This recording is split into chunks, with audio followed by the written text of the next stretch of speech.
सत साहिब बंदी छोड़ सतगुरु रामपाल जी भगवान की जय हो। परमपिता परमात्मा सारी सृष्टि के रचनहार, कुल मालिक, असंख्य ब्रह्मांडों के स्वामी, तीनों लोकों में प्रवेश करके सबका भरण पोषण करने वाले जगत गुरु संत श्रोमणी सतगुरु रामपाल जी परमेश्वर जी के चरण कमल में आज दिनांक 22 जून 2022 को हम सभी सत्सेवक भाई बहनों की तरफ से कोटि कोटि सादर दंडवत प्रणाम। और आप सभी वीडियो देख रहे भाई बहनों को हम सभी की तरफ से प्यार भरा सत साहिब। पुण्यात्माओं, एक बार फिर से परमपिता परमेश्वर सतगुरु रामपाल जी भगवान ने हम सभी आत्माओं के ऊपर छोटी सी सात संगति की दया बख्शी है। घंटे भर हम परमपिता परमेश्वर की सात संगति में बैठेंगे, मालिक की महिमा करेंगे, ज्ञान आधार से कुछ चर्चाएं करेंगे ताकि हमारा विश्वास भक्ति मार्ग पे और ज्यादा दृढ़ हो। तो फिर हम सभी भगत भाई बहन बैठे हैं, नेपाल से भाई बहन बैठे हुए हैं, लास्ट में दास की माता जी बैठी हुई है, पीछे खिमकला बहन है नेपाल से, कमला बहन है नेपाल से, अंशिका दासी है, अपने कजोड़ भगत जी हैं, पीछे संतोष भगत जी हैं, आगे अपने दर्शनदास भगत जी हैं, पीछे ललित भगत जी हैं नेपाल से, खेमराज भगत जी हैं और दिल्लीराम भगत जी हैं नेपाल से। तो दया परमपिता परमात्मा की और सात संगति करने का या रखवाने का केवल एक ही मकसद होता है कि जितना जल्दी हो सके और जितना ज्यादा हो सके हम सतगुरु रामपाल जी भगवान को भगवान मान के, क्योंकि भगवान तो वे हैं ही, लेकिन हमारी जो अल्प बुद्धि है वो काल प्रेरित होने के चलते अभी उन्हें परमेश्वर के रूप में स्वीकार नहीं कर पा रही है। तो जितना जल्दी हो सके उतना उस विनाशकारी समय से पहले पहले हम परमेश्वर को परमेश्वर मान के और मर्यादा में रह के उनकी भक्ति करें, ताकि आने वाले विनाशकारी समय में हम परमेश्वर की आंखों के सामने अकाल मौत का शिकार ना हो। और परमेश्वर जो पहले से दुखी हैं हम लोगों की रहनी करनी से, 650 साल पहले परमेश्वर को हमने दुखी करके भेजा था मगर से, और अब की बार ये पिछली पीढ़ी है, हालांकि अब की बार परमेश्वर को दुखी करके नहीं भेजा जाएगा। हाँ, ये है कुछ मंदबुद्धि लोग अपनी अज्ञानता के चलते, अपनी नासमझी के चलते परमेश्वर को परमेश्वर ना मान के वे स्वयं यहां से दुखी होके जा सकते हैं, लेकिन इस पिछली पीढ़ी में परमेश्वर की विशेष आत्माएं जो सात संगत से जुड़ी हुई हैं वो उन्हें दुखी होकर नहीं जाने देंगी। और समय का तो विनाशकारी होना लाजमी है, इसमें कोई संशय नहीं है। प्राकृतिक उथल पुथल धरती पे शुरू हो चुकी है, 2021 से उसकी शुरुआत भी हो चुकी है। और आज की एक लेटेस्ट न्यूज है 22 जून 2018 की, यह अफगानिस्तान से एक न्यूज आई है। आज अफगानिस्तान में 6.3 रिएक्टर का भूकंप आया, यानी बहुत ही ज्यादा तेज गति होती है 6.3। और भविष्य वक्ताओं ने कह रखा है कि 9 से 10 रिएक्टर तक के भूकंप आएंगे, धरती हिल जाएगी। और आज अफगानिस्तान में जो भूकंप आया है उसमें अभी शाम तक की जो न्यूज है उसमें तकरीबन 3000 तक लोग जो है वो मर चुके हैं। 3000 व्यक्ति भूकंप से मर चुके हैं, लाखों लोग जो है बेघर हो चुके हैं। तो ये तो एक छोटा सा एग्जाम्पल है, एक छोटे मोटे नमूने हैं जो आप सबके सामने उस विनाशकारी समय से पहले परमात्मा एक ट्रेलर के रूप में दे रहा है, दिखा रहा है, ताकि अपने आसपास की घटनाओं को देख के समझ जाओ, सुधर जाओ। भारत पे इसका असर इतना जल्दी नहीं होगा, लेकिन होगा और भयंकर होगा। लेकिन उससे पहले भारत के सीमावर्ती जो देश हैं या अन्य जो देश हैं वहां पे विनाश का समय पहले आएगा, जल्दी आएगा, ताकि भारत वालों को फिर भी संभलने का मौका मिले, भगत समाज को फिर भी उन घटनाओं को देख के संभलने का मौका मिले कि हम कहां और किस गफलत में जी रहे हैं। 27 साल से परमात्मा हमें मर्यादा और भक्ति का पाठ पढ़ा रहा है। पिछले 7 वर्षों से हम सत्सेवक भाई बहन उस परमात्मा के संदेशवाहक बन के आप लोगों को मर्यादाओं का पाठ पढ़ा रहे हैं, आप लोगों के सामने जो सत्य घटनाएं हैं वो बता रहे हैं कि धरती पे ये काल भगवान और परमात्मा के बीच में सूक्ष्म लड़ाई है। परमात्मा ने अपने एजेंट सतयुगों के रूप में धरती पे खड़े कर रखे हैं लोगों को जगाने के लिए, चेताने के लिए, और काल भगवान ने सतलोक आश्रम मैनेजमेंट हरियाणा और पूज्य गुरुदेव जी के कलयुगी परिवार को खड़ा कर रखा है अपने एजेंट के रूप में भगत समाज को अज्ञानता की गहरी नींद में सुलाने के लिए। और नतीजा आप सब भाई बहनों के सामने है। अभी 3 या 4 दिन पहले की बात है, मध्य प्रदेश के मंडला जिले का एक तहसील कोऑर्डिनेटर है राकेश दास, जो सारनाम प्राप्त था, जो वहां का तहसील कोऑर्डिनेटर था। और जब मंडला में भक्तों ने छोटी सी सात संगति रखनी चाहिए थी तो उसने कुछ मूर्ख भक्तों की भीड़ इकट्ठा करके वहां का जो स्थानीय प्रशासन है वहां पे उसने शिकायत की और सात संगति को रुकवाने का कुप्रयास किया। सात संगति तो नहीं रुक पाई, लेकिन कल न्यूज आई है कि 2-3 दिन पहले वो जो राकेश दास था, तकरीबन उसकी 35 या 40 साल के आसपास उम्र होगी, सारनाम प्राप्त था, वो अपनी औरत को विधवा करके चला गया। ये परमात्मा का विधान टूटता है। यहाँ पे हार्ट अटैक से उसकी मौत हुई है, अकाल मौत। जबकि परमात्मा का विधान है इस व्यक्ति का कि जिस भी पूरे परिवार ने नाम दीक्षा ले रखी होगी तो वो बहन विधवा नहीं हो सकती। यानी पत्नी से पहले इस भक्ति मार्ग में आने के बाद यदि आप मर्यादाओं में हैं तो पति की मृत्यु नहीं हो सकती। जबकि राकेश दास सार नाम प्राप्त है, तहसील कोऑर्डिनेटर है, फिर भी इसकी हार्ट अटैक से अकाल मौत हुई है। पीछे बच्चों को रोता बिलखता छोड़ गया। इसकी औरत विधवा हुई है, जो परमात्मा का विधान टूटा है। तो बाकी जो भगत भाई बहन है संगत वाले, जो अभी भी इस सतलोक आश्रम मैनेजमेंट हरियाणा और ये कोऑर्डिनेटर नामदान संचालक इनकी भान के नशे में सोए पड़े हैं, उनको जागना चाहिए भाई। तुम्हारी आंखों के सामने तुम्हारे मुख्य सेवादार, कुछ दिन पहले बिहार का स्टेट कोऑर्डिनेटर राजदेव दास, हार्ट अटैक से उसकी मौत हुई, बाथरूम में बैठा बैठा मर गया। और परमात्मा कहते हैं मल द्वार से जिसकी आत्मा निकलती है वो सीधा नरक में जाता है। तो पुण्यात्मा, विचार आप लोगों ने करना पड़ेगा। हालांकि हमें यह भी पता है कि आप सभी लोग विचार नहीं कर सकते। आप सभी लोगों का बुद्धि स्तर उतना नहीं है जितना परमात्मा यहाँ पे चाहता है बनाना। लेकिन ये आपके अपने संस्कारों की कमजोरी है, इसमें परमात्मा का भी कोई दोष नहीं है। देखो, 27 साल से परमात्मा पूरी दुनिया को सत्संग कर करके समझा रहे हैं, और 8.5 अरब की जनसंख्या में से कितने लोग समझे? मुश्किल से 20 लाख लोग, मुश्किल से। क्योंकि 2014 बरवाला कांड तक केवल 14.5 लाख की संगत थी। उसके बाद में 5-6 लाख ही लोगों ने जोड़ दिए होंगे। हम कुल मिला के 20 से 25 लाख का आइडिया लगा ले संगत का हद मार के। बाकी झूठ बोलने वाले तो झूठ बोलते रहते हैं, 1 करोड़ हो गए, 2 करोड़ हो गए। हकीकत में परमात्मा की जो संगत है वो 20 या 25 लाख से ऊपर नहीं है।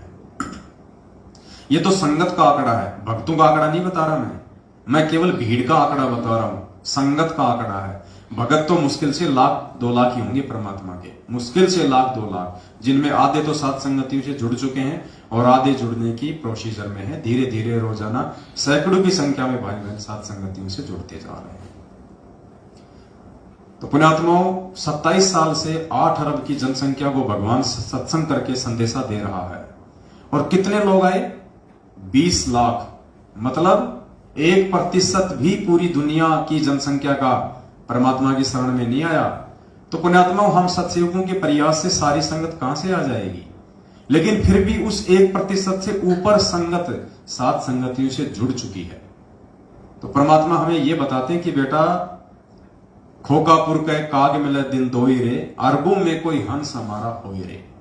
परमात्मा कहते हैं हमारे जो सच्चे सेवक होंगे, जो सच्चे भगत होंगे, वो तो लाखों में करोड़ों में कोई एक आधा होगा।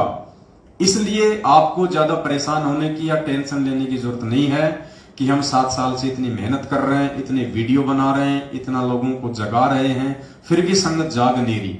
तो परमात्मा उदाहरण साथ साथ पेश कर रहे हैं कि बेटा, मैं भी तो 27 साल से 8 अरब की जनसंख्या को समझा रहा हूं, 1% भी अभी तक मेरे शरण में नहीं आया। तो रीजन क्या है? शरण में वो आएगा जिसके लिए परमात्मा धरती पे आया है, जो मोक्ष की अधिकारी आत्माएं हैं वर्तमान में पिछली पीढ़ी में।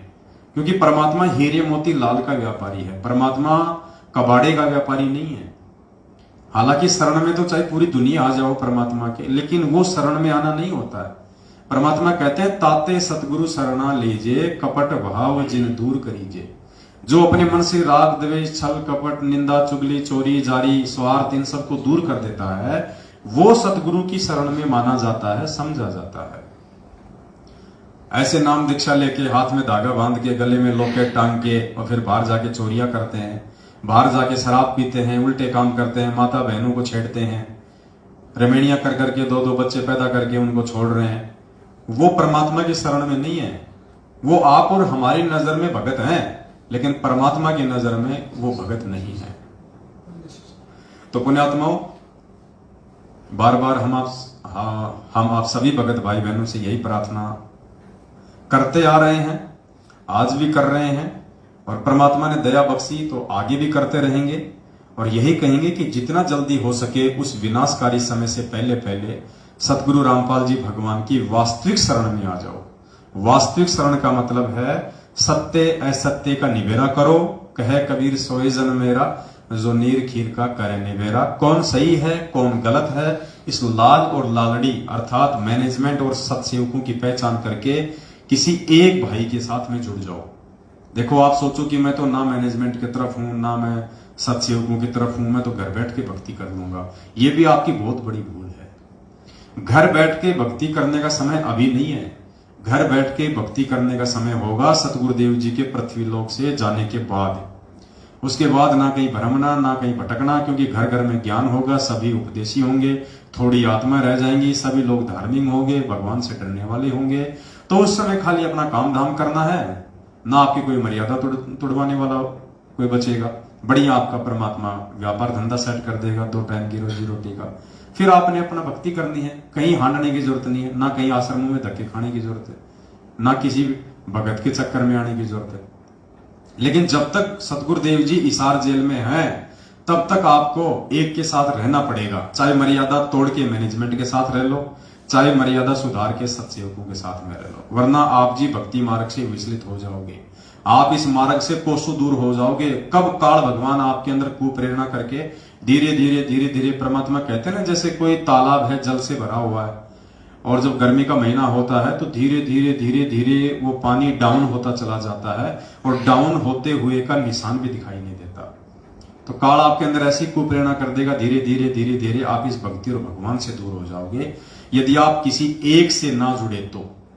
और दोनों में से फायदा किसके साथ जुड़ने का है, ये डिसीजन आपने स्वयं करना है। तो कहने का मतलब है उस विनाशकारी समय की शुरुआत हो चुकी है भाई। ये पूरा मामला 2-4 साल का है, 2028 तक का ये बता रखा है भविष्य वक्ताओं ने। लेकिन ये 24-25 का जो आंकड़ा है ना, ये बहुत ज्यादा खतरनाक है। आने वाला साल 1.5 साल है ना, वो बहुत ज्यादा खतरनाक है। और वैसे तो कोई भरोसा नहीं अब समय का।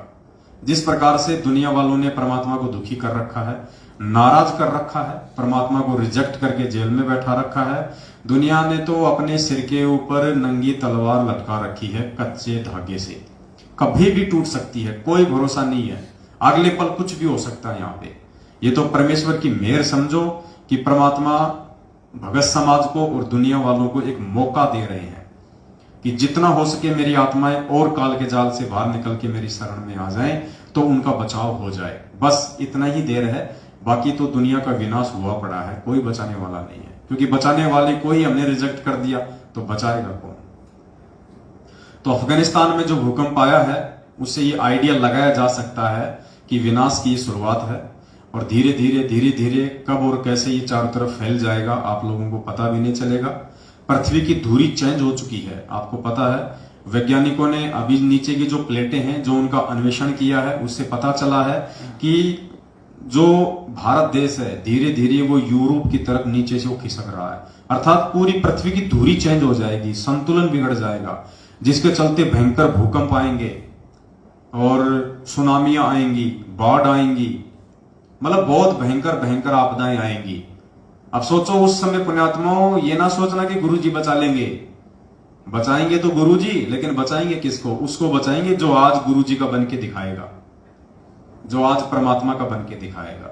हम बात बात पे प्रार्थना कर लेते हैं, गुरुजी दास पे दया करो, गुरुजी मेहर करो, गुरुजी दास की रक्षा करना। लेकिन तुमने तो प्रार्थना कर ली, लेकिन परमात्मा भी तो चेक करेगा ना कि ये रक्षा के लायक है या नहीं है। परमात्मा भी तो चेक करेगा ना, 27 साल से मैंने जो ज्ञान दिया है ये उस ज्ञान को आधार बना के चल रहा है या ये मेरे परिवार की चापलूसी और देखा देखी में चल रहा है। परमात्मा चेक करेगा कि ये भगत कितना मर्यादा में है, कितना मर्यादा में नहीं है। उसके बाद गुरुजी रक्षा करेगा। गुरुजी आपके बाप का नौकर नहीं है, जो आप कहोगे वैसा गुरुजी कर देगा। तो पुण्यात्माओं, प्रार्थना है समय रहते साथ संगति से जुड़ जाओ। देखो, हम भी आपके भाई बहन ही है। अगर हम आपके दुश्मन होते या हम जिस प्रकार से हमारे को एक खलनायक के रूप में पेश कर दिया गया है संगत में मैनेजमेंट वालों के द्वारा अपने धार्मिक धंधे के लिए, कि कहीं जनता को सच्चाई पता ना चल जाए भगत समाज को, और हमारा ये ज्योति पाठ और दान का धंधा बंद ना हो जाए, ये रक्तदान और देह दान का धंधा बंद ना हो जाए, ये फर्जी आश्रम के लिए जमीन दान करवाने का धंधा बंद ना हो जाए। इन्होंने जिस प्रकार से हमारे को खलनायक बना के पेश कर रखा ना संगत में, तो इनका तो ये मजबूरी है करना, क्योंकि इनका तो वरना ये धंधा चौपट हो जाएगा। आप लोगों की क्या मजबूरी है? आपकी बुद्धि भी क्यों ऑफ हो रही है? अरे हम अगर आपके दुश्मन होते, हम यदि इस परमात्मा के दुश्मन होते, हमें यदि ये मार्ग अच्छा नहीं लगता, तो हम क्यों पड़े इस मार्ग में? हमें क्या स्वार्थ है इस मार्ग में पड़े रह के 3 टाइम की आरती करने का, भक्ति करने का, और आप जैसे मंद बुद्धि लोगों को समझाने के लिए अपना खोपड़ा खराब करने का?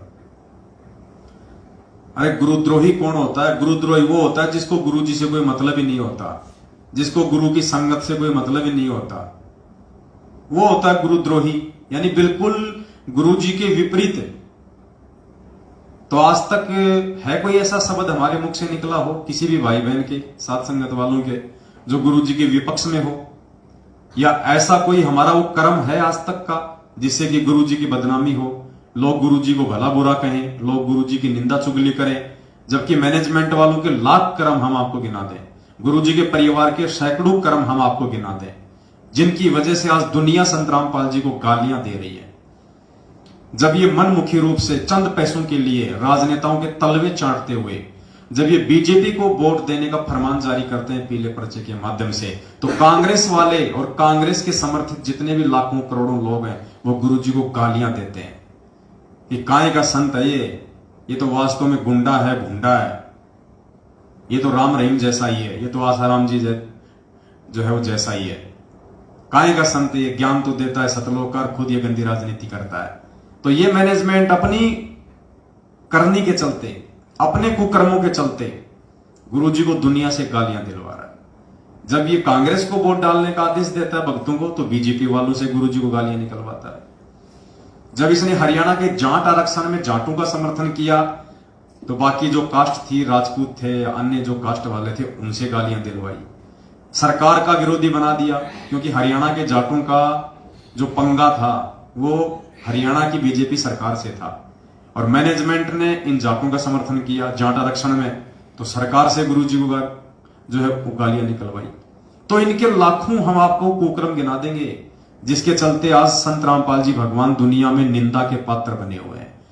तो गुरुद्रोही कौन हुआ? और ये ना समझना कि गुरुद्रोही वो ही होता है जो सीधा सीधा गुरुजी को गालियां दे।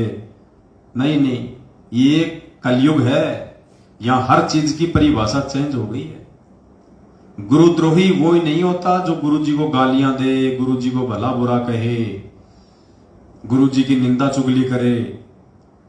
उससे बड़ा गुरुद्रोही वो होता है जिसके कुकर्मों के चलते, जिसके उल्टे भक्ति विरुद्ध कर्मों के चलते दुनिया जिसके गुरुजी को गालियां दे। तो वो काम आज कौन कर रहा है? सतसेवक या सतलोक आश्रम मैनेजमेंट हरियाणा आपकी आंखों के सामने है। हाथ कंगन को आरसी क्या, पढ़े लिखे को फारसी क्या?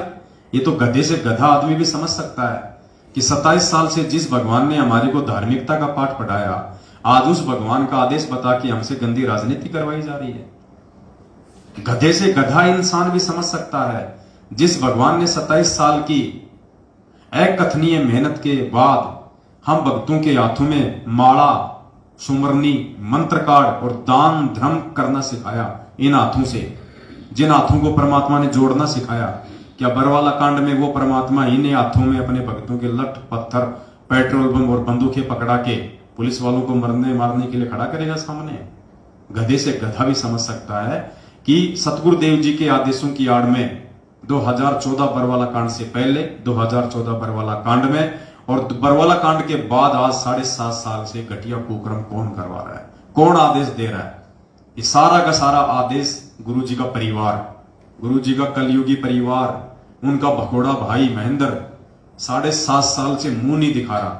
और मुझे तो अंदेशा है कि कहीं वो मर ना गया हो, मुझे तो अंदेशा है कि कहीं वो मर ना गया हो, क्योंकि 72 प्रकार के तो उसको रोग लगे रहते थे, डायबिटीज, शुगर, पता नहीं क्या क्या उसको रोग थे। उसको आश्रम में भी वो रोगी था, गोलियों का थैला भर के चलता था वो, क्योंकि गुरु को भगवान माना नहीं, गुरु के आदेशों में कभी चलता नहीं था, उसकी नजर गुरु जी की गद्दी पे रहती थी, तो ठीक कहां से होगा? तो मुझे तो अंदेशा है कि महेंद्र जो है वो मर चुका है। 7.5 साल से किसी ने देखा ही नहीं उसको, ना उसका कोई ऑडियो आया, ना उसकी कोई वीडियो आई, ना उसका कोई मैसेज आया, ना उसका कुछ ही नहीं। और मैनेजमेंट कहीं ना कहीं उसकी मौत को छिपा रहा है कि यदि संगत को पता चल गया कि गुरुजी का भाई महेंद्र मर गया तो संगत में कोई खलबली ना मच जाए, हमारा धार्मिक धंधा बंद ना हो जाए। तो 99% तो दास को लगता है जिस प्रकार से वो बीमार रहता था। और बीच में एक खबर आई थी 1-2 साल पहले कि उसकी हालत बहुत ज्यादा खस्ता हो रही है, बिल्कुल कांटे की तरह हो गया सूख के, क्योंकि भगवान के साथ में जो गद्दारी करेगा उसका क्या बचेगा। मालिक कहते हैं राम किसी को मारे नहीं, मारे तो हत्यारा राम, अपने आप ही मर जाएंगे कर कर खोटे काम। तो पुण्यात्माओं, कुछ नहीं बिगड़ेगा मैनेजमेंट का। क्यों नहीं बिगड़ेगा? क्योंकि भगत नहीं है। बिगड़ता किसका है? भगत का। ये तो काल के एजेंट हैं, गुरुजी के बेटा बेटी, भाई बंधु, रिश्तेदार, जमाई, आपका स्टेट कोऑर्डिनेटर, नामदान संचालक, इनका कुछ नहीं बिगड़ेगा, क्योंकि इनका तो पहले से ही सब कुछ बिगड़ा हुआ है। ये तो काल भगवान ने एक अपने एजेंट के रूप में चिन्हित करके इस पृथ्वी पे परमात्मा की शरण में लाके और इनको उस कमाल की तरह संगत के कर्म फुड़वाने के लिए धरती पे उतारा गया। परमात्मा ने कमाल को जीवित क्यों किया?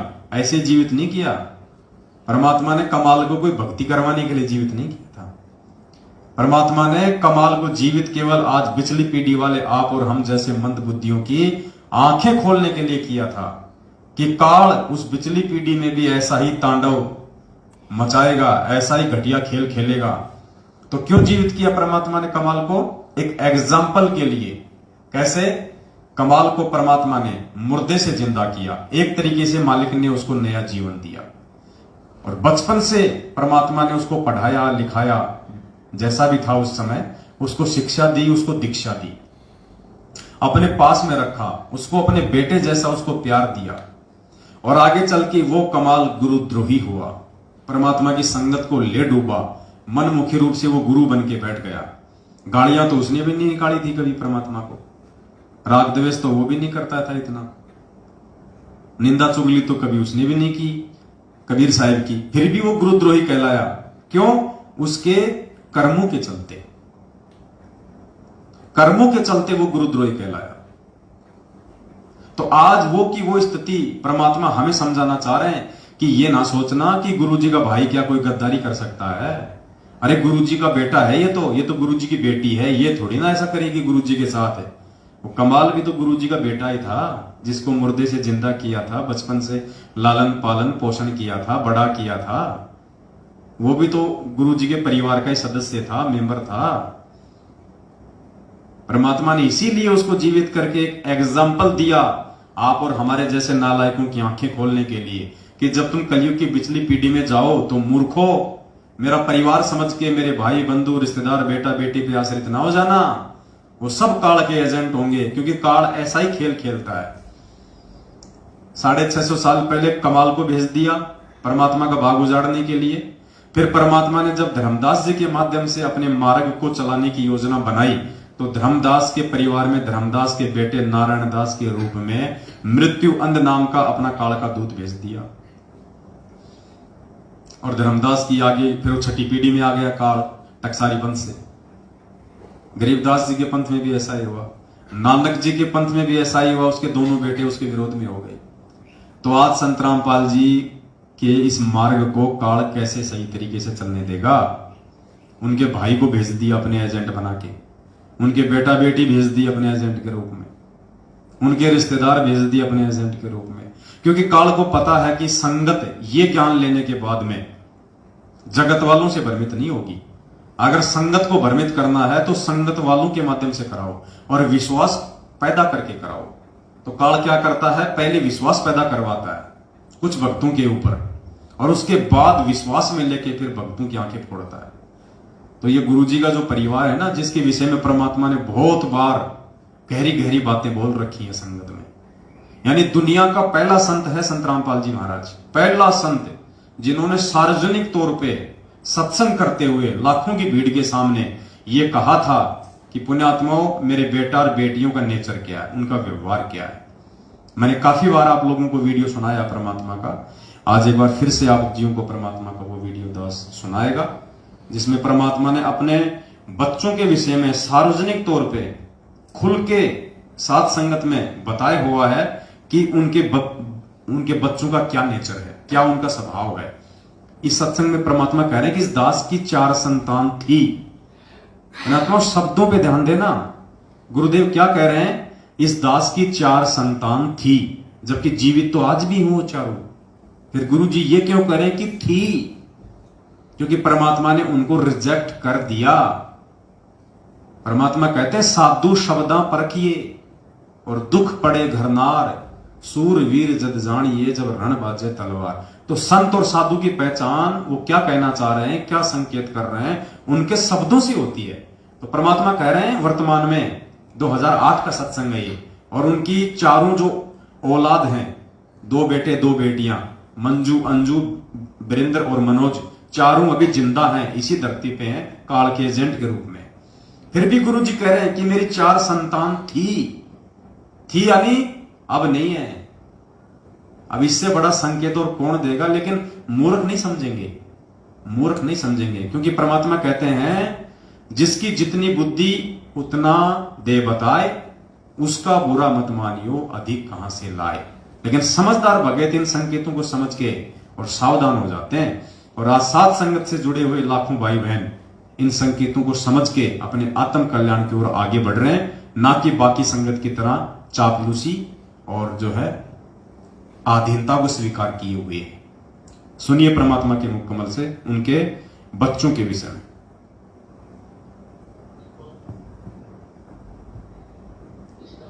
संतान 2 लड़के 2 लड़की थी।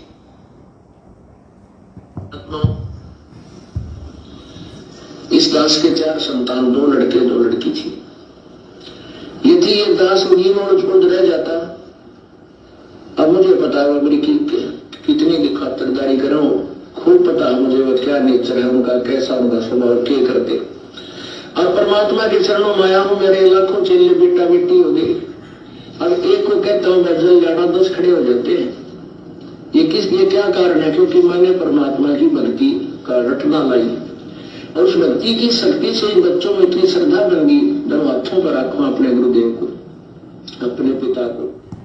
तो क्या कह रहे हैं पूज्य गुरुदेव जी कि पुण्यात्माओं, इस दास के 4 संतान थी, 2 लड़के 2 लड़की, और मुझे अच्छे से पता है उनका क्या व्यवहार है, क्या उनका नेचर है, और क्या वो मेरी खातिरदारी करते, अर्थात कितना मुझे सम्मान देते, कितनी वो मेरी इज्जत करते आगे चल के।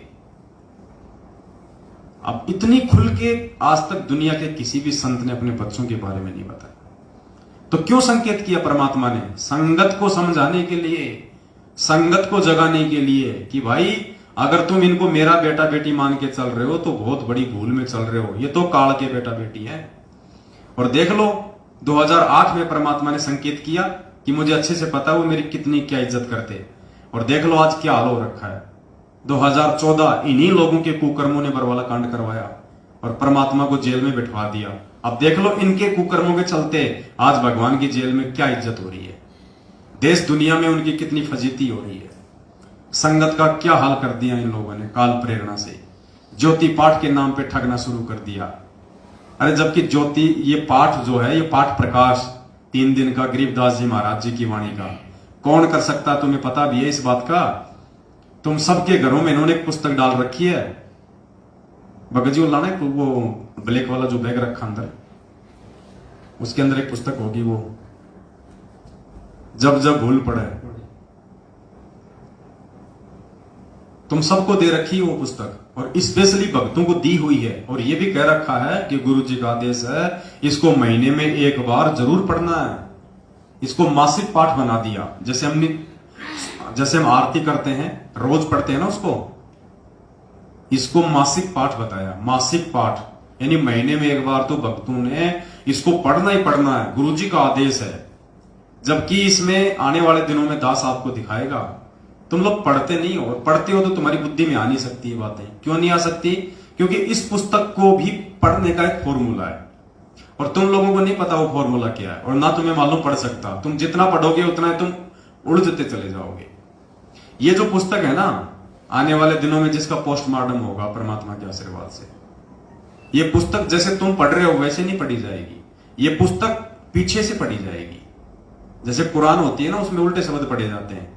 ये जब भूल पड़े पुस्तक, ये पीछे से पढ़ी जाएगी, ना कि आगे से। तुम आगे से पढ़ रहे होंगे, जिंदगी में समझ में नहीं आएगी। इसका एक फॉर्मूला है। आने वाले दिनों में परमात्मा दया करेंगे, दास आपको पीछे से पढ़ के सुनाएगा एक एक चीज, तब आपके समझ में आएगी। और ये जो पुस्तक है, ये सतलोक आश्रम मैनेजमेंट हरियाणा के साथ में जुड़े हुए लोगों के लिए जहर है, जहर। और सत्सेवकों के लिए ये अमृत है, अमृत। क्योंकि इस पुस्तक को जब हम पढ़ेंगे, इस पे वीडियो बनाएंगे, इसका पोस्टमार्टम होगा ज्ञान आधार से, तो सत्सेवकों का तो भक्ति मार्ग पे विश्वास बढ़ेगा। और साथ संगति से ना जुड़ के जो लोग मनमुखी रूप से मैनेजमेंट का आदेश मान के इस पुस्तक को पढ़ रहे हैं कि गुरु जी का आदेश है, उनको कुछ समझ में आएगा नहीं, उल्टी उनकी मर्यादा टूटेगी। इसमें ऐसी ऐसी बातें लिखी हुई हैं जिससे आपको सीधा काल भगवान के मुंह में लेके जाया जाएगा। ये पुस्तक बिना साथ संगत से जुड़ा हुआ कोई भी व्यक्ति यदि इसको पढ़ेगा तो वो सीधा काल भगवान के मुंह में जाएगा, उसकी मर्यादा टूटेंगी। क्योंकि उसको बिगाड़ने की सामग्री है इस पुस्तक में, टोटली उसको बर्बाद करने की सामग्री है। और सत्सेवक जब साथ संगति के माध्यम से इस पुस्तक को पढ़ेंगे तो सत्सेवकों का परमात्मा पर भक्ति पे विश्वास दृढ़ होगा कि भगवान आपने दया करी, जो हमें आपने इस काल रूपी सतलोक आश्रम मैनेजमेंट हरियाणा से बचा लिया। आपने अपने कलयुगी परिवार रूपी काल भगवान के एजेंटों से बचा लिया, वरना आज हम धोबी के कुत्ते की तरह हो जाते, ना घर के ना घाट के, हमारे कुछ भी समझ में नहीं आता। तो आने वाले दिनों में इस पुस्तक को हम लेके चलेंगे। तो परमात्मा यहां पे अपने बच्चों के विषय में स्पष्ट बता रहे हैं। और आज तुम उन्हीं बच्चों की पूंछ पकड़ के चल रहे हो, उन्हीं की चापलूसी कर रहे हो, उसी कलयुगी भाई के आदेशों पे चल रहे हो, और उसी परिवार के आदेशों पे चंद टुकड़ों के लिए उनकी गुलामी करने वाले नामदान संचालक और कोऑर्डिनेटरों के पीछे चल रहे हो। भाई बुद्धि भ्रष्ट हो चुकी है। परमात्मा कुछ भी बचाव नहीं करेगा अगर समय रहते आंखें नहीं खोली और साथ संगति से नहीं जुड़े तो। अरे परमात्मा कहते हैं, कहे कबीर सोई जन मेरा, जो नीर खीर का करे निबेरा। अरे सत्य असत्य को देखना, जांचना, परखना भगत का प्रथम कर्तव्य है। तुम्हें किस मूर्ख ने बहका दिया, तुम्हें किस पागल ने कह दिया कि पवनदास का वीडियो देखोगे तो तुम जो है तुम्हारा नाम खंड हो जाएगा। ये किसी मूर्ख व्यक्ति की सोच है, घटिया व्यक्ति की, जिसका अपना स्वार्थ होगा। वो कह सकता है, परमात्मा नहीं कह सकते। परमात्मा ने तो कह रखा कि कहे कबीर सोए जन मेरा, जो नीर खीर का करे निबेरा। अब नीर खीर यानी दूध और पानी को आपस में मिक्स कर दिया हो, और उसको यदि कोई छान के, कोई परख के, कोई ऐसी कोई विधि हो जिससे वो दूध को अलग कर दे, पानी को अलग कर दे, परमात्मा कहते हैं मेरा सच्चा भक्त तो वो है। चाहे झूठ और सांच को आपस में कितना मिला दिया जाए, मेरा भगत मेरे ज्ञान से उनमें नीर खीर का निबेरा कर लेगा, निर्णय कर लेगा कि सच क्या और झूठ क्या है। उसके बाद में सत्य का संग करेगा, झूठ को त्याग देगा। उसको बताया भगवान ने हंस। अरे तुमसे तो जगत वाले अच्छे। एक आदमी पढ़ लिख के जज बनता है, कोर्ट में बैठता है, वो क्या करता है? वो जज का काम क्या होता है? निर्णय देना। वो दोनों पक्षों की बातें सुनता है, भले एक उसमें दोषी है और एक उसमें निर्दोष है, वो दोनों की बातें सुनेगा, बड़े धैर्य से सुनेगा, पक्षपात नहीं करता वो। भले उसको 20 तारीख देनी पड़े आगे, जब तक वो जान नहीं लेगा, निर्णय नहीं कर लेगा, वो नीर खीर का निबेरा नहीं कर लेगा कि सही कौन है और गलत कौन है, दोषी कौन है और निर्दोष कौन है, तब तक वो जज निर्णय नहीं देता, उसको कहते हैं जज। और तुम वैसे तो कहते हो कि हमने संत रामपाल जी भगवान से तत्व ज्ञान ले रखा है, हमारे गुरुजी ने हमारे को तत्व ज्ञान दे दिया। अरे गुरुजी ने तो सब कुछ दे दिया, तुमने क्या लिया? सोचो, तुम्हें अगर कोई जज बना दे, तुम भक्तों में से अगर किसी को कोई जज बना दे, नालायको तुम तो सबके घर बर्बाद कर दो, क्योंकि तुम्हारी तो आंखें नहीं है, तुम्हारी तो सही और गलत को फैसला करने वाली बुद्धि नहीं है, तुम तो देखा देखी में चलने वाले हो। तुमको कोई वकील साइड में आके 2 लाख रुपए दे दे, तुम तो आंखें बंद कर लोगे, क्योंकि तुम्हारी तो बुद्धि भ्रष्ट हो रखी है, मैनेजमेंट ने तुम्हारी बुद्धि भ्रष्ट कर रखी है। तुमसे अच्छा तो वो जगत वाला आदमी है जो कम से कम दोनों पक्षों की बातें सुनता है और उसके बाद में वो निर्णय किस आधार से करता है। वो अपने आधार से निर्णय नहीं करता, वो दोनों पक्षों की बातों को फिर कानून की किताब से मिलाता है, संविधान से मिलाता है, और संविधान के अंतर्गत जो दोषी होगा उसको दोषी करार देगा, जो निर्दोष होगा उसको निर्दोष करार देगा।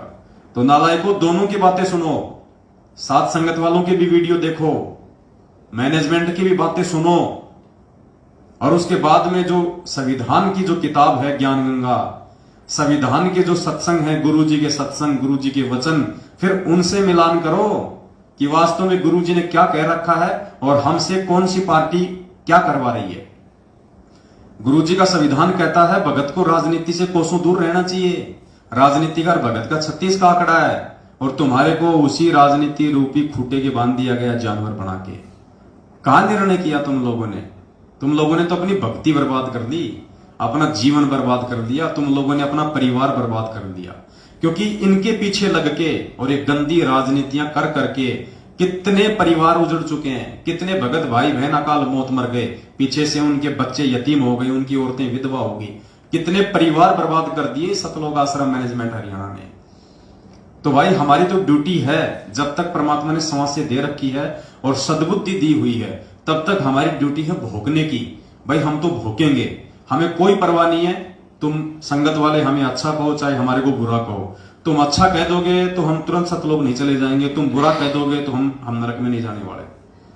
हमारा फैसला सतगुरु के हाथ में है, संगत के हाथ में नहीं है। तो भाई और बहनों, थोड़ा विचार करो, इस बुद्धि को खोलो, वरना आने वाले समय में भगवान की आंखों के सामने मरोगे, परमात्मा की आंखों के सामने मरोगे। परमात्मा नहीं बचाएगा, क्योंकि ये अपना विधान नहीं तोड़ता। परमात्मा 27 साल से तुम्हें बचाने के लिए भगवान इतना अथक प्रयास कर रहा है, इतने संघर्ष झेल रहा है, तुम्हारे लिए लोगों की गालियां खा रहा है, तुम्हारे लिए लोगों की मार खा रहा है कि मेरे बच्चे ज्ञान आधार से थोड़ा परिपक्व हो जाएं, सही और गलत की जो है पहचान करने लग जाएं। और तुमने तो वो भेड़ चाल पकड़ रखी है, गुरुजी के वचनों पे कोई ध्यान नहीं तुम्हारा, गुरुजी के शब्दों पे कोई ध्यान नहीं तुम्हारा। गुरुजी कुछ कह रहे हैं, तुम कुछ कर रहे हो, क्या होगा भाई? ये निर्णय कर लेना समय रहते, नहीं तो बहुत ज्यादा बुरी दुर्गति और दुर्दशा को प्राप्त हो जाओगे, जैसे आए दिन हो रहे हैं। तो विनती कर सकते हैं हम केवल, वरना हमारा कोई स्वार्थ नहीं है, कोई स्वार्थ नहीं है। अरे कम से कम देख तो लो एक बार, हम लोग बोल क्या रहे हैं, हम लोग कह क्या रहे हैं। अगर हम गुरुजी की वीडियो ना सुनते, यदि हम गुरुजी के सत्संग ना सुनते, गुरुजी के द्वारा लिखित पुस्तकें ना पढ़ते, तो हमें क्या मालूम पड़ता कि पहले हम जो भक्ति साधना में लगे हुए थे, हम जिस संत और पंथ के यहां पे अंधे होके लगे हुए थे, वो सही था या गलत था। और अगर हिम्मत करके गुरुजी के वीडियो देख लिए तो आज सही राह पे चल रहे हैं ना, नहीं तो नरक की राह पे जा रहे थे। तो कम से कम एक बार देख लो सही क्या है और गलत क्या है। गुरुजी ने कौन से सत्संग में मना किया? परमात्मा ने तो हमेशा यही कहा है कि दूसरे के पैकेट में रखी हुई वस्तु को जब तक खोल के नहीं देखोगे तुम्हें मालूम क्या पड़ेगा उसके अंदर है क्या, उसमें गोबर भरा है या उसमें शहद है। पुण्यात्माओं, थोड़ी हिम्मत करके, और अगर तुम्हें भय है कि नामखंड हो जाएगा तो कोई बड़ी बात नहीं, एक बार नामखंड कर लो, अरे फिर से शुद्ध करवा लेना। तुम्हें कौन सा गंगा जी में जाके स्नान करना पड़ेगा? गली गली में इन्होंने फर्जी नामदान के अंदर खोल रखे हैं, अगर खंड भी हो जाए तो शुद्ध करवा लेना। और वैसे भी तुम कौन से शुद्ध हो? एक भी आदमी शुद्ध नहीं है संगत में, एक भी एक भी भगत ये कहते कि मैं शुद्ध हूं, कोई शुद्ध नहीं है, सब खंडित है। जिनका बाप जेल में बैठा हो वो कभी भी वो ब्राह्मण नहीं बन सकता, वो पंडित नहीं रह सकता, भगत नहीं रह सकता, जिसका बाप जेल में बैठा हो। और तुमसे ज्यादा खंडित तो ये तुम्हारा नाम शुद्ध करवाने वाले हैं। सबसे बड़े खंडित तो इन फर्जी नामदान केंद्रों का जो संचालन कर रहे हैं ना, वो है। क्योंकि यही लोग तो तुमसे मर्यादा तोड़वाते हैं, यही लोग तो तुम्हें पीले पर्चे के आदेश बताते हैं, इन्हीं लोगों की तुम गुलामी करते हो। और ये करते हैं ऊपर वालों की गुलामी, मैनेजमेंट की, गुरुजी के परिवार की। तो तुमसे पहले तो तुम्हारे नामदान संचालक और ये कोऑर्डिनेटर लोग हैं, ये खंडित है। तो तुम कहां से शुद्ध हो जाओगे? और तुम जैसे लोगों से नाम शुद्ध करवाने वाले कहां से शुद्ध हो जाएंगे? कुछ नहीं, ये तो परमात्मा कहते हैं ना कि वो रमलू वाली और ताई वाली जो कहानी थी, बोले रमलू तने रो लियो, बोले ताई बोले आगे देखे जाना, रोए जाना। तो ये हाल करके छोड़ दिया तुम्हारा मैनेजमेंट ने, ना तुम घर के रहे ना तुम घाट के रहे। आज 90% संगत, जो भाई बहन सात संगत से नहीं जुड़े हुए हैं, धोबी के कुत्ते जैसी हालत है उनकी, भले वो शर्मा शर्मी में किसी को ना बताओ। और अच्छी आत्मा है वो जो लोग समय रहते समझ गए, और आज भी धीरे धीरे समझते जा रहे हैं, लेकिन समय ज्यादा नहीं है। आगे का समय समझने समझाने का नहीं रहेगा, कुछ नहीं। जब आपत्ति आएगी, पूरे संसार पे विपत्ति आएगी, विनाश का समय शुरू होगा, तो तुम्हारे TV, radio, internet, mobile, WhatsApp, YouTube, mobile सब बंद हो जाएंगे। घर में घुसे रहोगे जैसे कोरोना के समय 2 महीने तुम घर के बाहर नहीं निकल सकते थे। फिर कहां जाओगे? कहां से विश्वास पैदा करोगे? कहां से दृढ़ता लाओगे? ये दृढ़ता उस समय उन आत्माओं में रहेगी। ये विश्वास परमात्मा उन आत्माओं में प्रकट करेगा जो आज सात संगति से जुड़ के पांचों यज्ञ की खीर खा रहे हैं, अपने गुरु को भगवान मान के भोग लगा रहे हैं, भक्ति कर रहे हैं, मर्यादाओं में रह के और परमात्मा के मार्ग पे चल रहे हैं। उन आत्माओं को दृढ़ता मिलेगी। उन आत्माओं के साथ में उस समय सतगुरु रामपाल जी भगवान रहेंगे। तुम जैसे राजनीति करने वालों के साथ में तो काल भगवान भी अपना नाता तोड़ लेगा। खैर तुम्हारी मर्जी, हमारा तो काम है भाई बताने का, समझाने का। हम तो अपना जो फर्ज है वो पूरा हम करेंगे, बाकी आप भाई बहनों की अपनी अपनी अपनी समझ है। तो एक शब्द है परमात्मा का, पूज्य गुरुदेव जी के द्वारा लिखा हुआ है। शब्द को हम महिमा के रूप में गाएंगे और समझने का प्रयास करेंगे कि परमेश्वर ने इस शब्द के माध्यम से हम भक्तों को क्या जो है निर्देशित किया है। सत साहिब गुरु से लगन कठिन है रे भाई, गुरु से लगन कठिन है रे भाई। लगन लगे बिन काज न सरता, लगन लगे बिन काज न सरता। जीव पर ले हो जाई, गुरु से लगन कठिन है रे भाई, गुरु से लगन कठिन है रे भाई। क्या कह रहे परमात्मा? गुरु से लगन कठिन है रे भाई। पुण्यात्मा सबसे पहली जो लाइन है ना, सबसे पहली जो लाइन, ये पूरा निष्कर्ष है इस पूरे शब्द का। गुरु से लगन कठिन है रे भाई। आज 90% संगत की जो लगन है वो गुरु जी से नहीं है। गुरु से लगन का मतलब गुरु जी से एक रस हो जाना, गुरु जी को परमात्मा मान लेना, उसको कहते हैं गुरु से लगन लगना। यानी एक से जब आपकी लगन लग जाएगी तो दूसरे की आपको उम्मीद नहीं रहेगी, दूसरे की आपको आशा नहीं रहेगी। तो गुरु जी कहते हैं कि गुरु से लगन लगाना ही कठिन है, भक्ति कठिन नहीं है। अब 90% संगत की कैसे गुरु जी से लगन नहीं लग रही? क्योंकि जिन जिन लोगों ने ये 14 जून 2022 को एक कागज की फोटो के साथ में लगन लगा के उस काल्पनिक फोटो को अपना भगवान मान के उसका प्रकट दिवस मनाया है, उनकी कहां से गुरु में लगन है? कहां तुम्हारी गुरु में लगन हो गई? तुमने तो कागज की एक काल्पनिक फोटो से लगन लगाई है, अपने गुरु से कहां लगन लगाई? अगर गुरु से तुम्हारी लगन होती तो 14 जून को उधर मुंह करके भी नहीं सोते। और 8 सितंबर के दिन सतगुरु रामपाल जी भगवान का प्रकट दिवस मना के फिर साबित करते कि हमारी लगन तो हमारे जिंदा कबीर सतगुरु रामपाल जी भगवान से है। तुम्हारी कहां लगन है सतगुरु से? इसीलिए तो भगवान ये शब्द बनाए हमारी आंखें खोलने के लिए कि मूर्खों कहां चल रहे हो तुम। नाम ले लिया, गले में लॉकेट डाल लिया, हाथ में रक्षा सूत्र बांध लिया और कह दिया मैं संत रामपाल जी का भगत, I am the follower of Sant Rampal जी, लगा लिया फेसबुक पे गोड़ गोड़ स्टेटस। ऐसे कोई गुरु जी से लगन लगती है क्या? ऐसे कोई गुरु जी का भगत माना जाएगा क्या? तो परमात्मा कहते हैं गुरु से लगन कठिन है रे भाई। और जिन आत्माओं की परमात्मा से लगन लग गई, जिनकी अपने सतगुरु से लगन लग गई, उन्हीं का बेड़ा पार होता है। कागज की फोटों से लगन लगाने वाले का बेड़ा पार नहीं होता। एक आत्मा के 2 पति जो बनाएगा वो तो नरक में जाएगा। गुरु गोविंद 2 नहीं भाई, जो 2 समझेगा वो दोजक में जाए।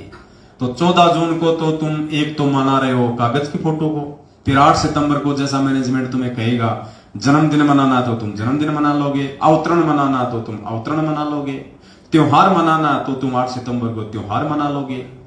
तुम्हारा कोई स्टैंड ही नहीं है। बिन पैदे के लोटे, जिधर ठोकर मारो उधर ही गुड़ जाओ। अरे तुम आत्मा एक हो, तुमने उसके पति 2 बना रखे हैं, ये तो वैश्या भक्ति है, व्यभिचारणी भक्ति कर रहे हो तुम।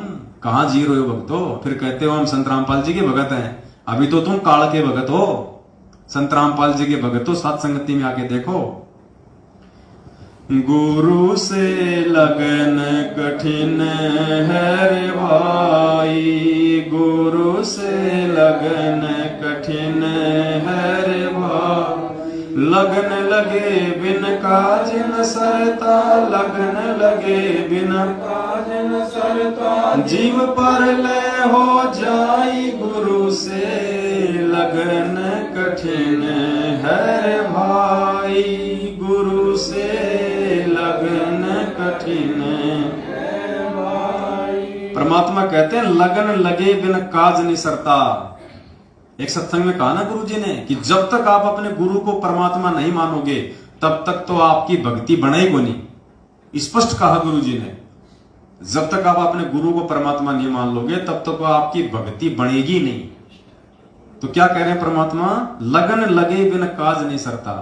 आज क्यों मर रहे हैं मैनेजमेंट वाले? आए दिन सारनाम प्राप्त लोग हार्ट अटैक से, एक्सीडेंट में, बीमारियों से, कोरोना में मर गए हजारों। क्यों मर रहे हैं? क्योंकि लगन लगे बिना काज नहीं सरता, कोई काम सिद्ध नहीं होगा। और जीव प्रलय हो जाए यानी अकाल मौत, मरेंगे फिर। तो इस शब्द के अनुसार वही तो सब कुछ हो रहा है। परमात्मा ने हमें गीता जी अध्याय 16 श्लोक नंबर 23 से क्या पढ़ाया कि शास्त्र विधि को त्याग के जो मनमाना आचरण करेगा उसकी ना सिद्धि होगी, ना रिद्धि मिलेगी, ना उसका कोई कार्य सिद्ध होगा। तो यही तो हो रहा है। हम इसी श्लोक के अनुसार तो चल रहे हैं 90% आज। शास्त्र विधि को त्याग के, क्योंकि शास्त्र तो क्या कहते हैं कि गुरु बड़े हैं गोविंद से और मन में देख विचार, हरि सुमरे सो रह गए और गुरु बचे हुए पार। तो शास्त्र क्या कह रहा है कि गुरु अगर कोई भगवान भी तुम मानते हो तो उससे भी बड़ा है। और कहते हैं कि तुम भगवान को पूजोगे गुरु के रहते सहते तो तुम पार नहीं हो पाओगे। हरि सुमरे सो वार है यानी वो काल की तरफ है, और गुरु बचे हुए पार। तो नालायको तुम शास्त्रों के अनुसार भी नहीं चल रहे। गीता जी अध्याय नंबर 16 श्लोक नंबर 23 जब गुरु जी हमें पढ़ाते हैं तो तुम सोचते हो गुरु जी तो दुनिया वालों के लिए कह रहे हैं, तो तुम कोई पाताल लोक के हो क्या? तुम भी तो इसी दुनिया के हो। तुम अपने ऊपर नहीं लेते उन शब्दों को, जबकि गुरु जी स्पेशली तुम्हारे लिए कह रहे हैं। तो देख लो शास्त्र विधि को त्याग के तुम मनमानाचरण कर रहे हो। गुरु को छोड़कर तुम गोविंद को पूज रहे हो, जबकि तुम्हारा गुरु ही गोविंद है। गुरु गोविंद कर जानियो और रहिए शब्द समाए, और मिले तो दंडवत बंदगी नहीं पल पल ध्यान लगाए। आज एक भाई ने कमला बहन को यह मैसेज भेजा था कि गुरु गोविंद कर जानियो रहिए शब्द समाए, मिले तो दंडवत बंदगी नहीं तो पल पल ध्यान लगाए। जो इस वाणी को समझ जाएगा उसका मोक्ष निश्चित है। तो बहन ने दास से दिन में पूछा, तो दास ने कहा बहन वाणी तो बिल्कुल सही भेजी है भाई ने, लेकिन वो इसका अर्थ नहीं जान पा रहा। अब इस वाणी का क्या अर्थ है? गुरु गोविंद कर जानिए, यानी यहां पे भगवान का ऑप्शन ही समाप्त कर दिया। स्पष्ट आदेश दे दिया गुरु जी ने कि गुरु गोविंद कर जानिए, गुरु को ही गोविंद मानो, गुरु को ही भगवान मानो, गुरु को ही कबीर मानो, और रहिए शब्द समाए, यानी उसकी प्रत्येक मर्यादा में, उसके प्रत्येक वचन में, और मिले तो दंडवत बंदगी। अगर गुरु जी आमने सामने कभी हो जाए, मिल जाए, तो दंडवत बंदगी, नीचे जमीन पे लेट जाना चाहिए, झुक जाना चाहिए, अपने आप को मिट्टी बना देना चाहिए। नहीं तो पल पल ध्यान लगाए किसका? गुरु जी का। तो फिर भगवान के लिए तो जगह ही नहीं बची। भगवान को यदि आप मानते हो कोई और कोई गोविंद है, कोई भगवान है, तो भगवान के लिए तो इस वाणी में जगह नहीं छोड़ी। ध्यान भी उन्हीं का लगाना है, पल पल सामने आ जाए तो दंडवत भी उन्हीं को करना है, और गुरु को ही भगवान मान के चलना है, और उन्हीं के वचन में चलना है। तो तुम 14 जून को कहां धक्के खाने गए थे? किस कागज की फोटो को पूज के आए हो? क्यों अपना नाम खंड करके आए हो? अगर किसी का थोड़ा बहुत कोई बचा भी हुआ था, उनका भी इन्होंने 14 जून को खंड भंड कर दिया। तो परमात्मा कहते हैं लगन लगे बिन काज नहीं सरते। ये काज परमात्मा सत्सेवकों के सार रहा है। किसी की उंगली का नाखून भी अगर उतरा हो पिछले 7 साल से, एक भी बंदा लाके खड़ा कर दो। मर्यादा तोड़ने वाले तो 1000 मरेंगे, चाहे सत्सेवक हो चाहे मैनेजमेंट हो। अब आप कहोगे जी फिर मैनेजमेंट वाले भी वही मर रहे हैं जो मर्यादा तोड़ रहे हैं। तो मर्यादा तुड़वा कौन रहा है? ये मैनेजमेंट ही तो तुड़वा रहा है।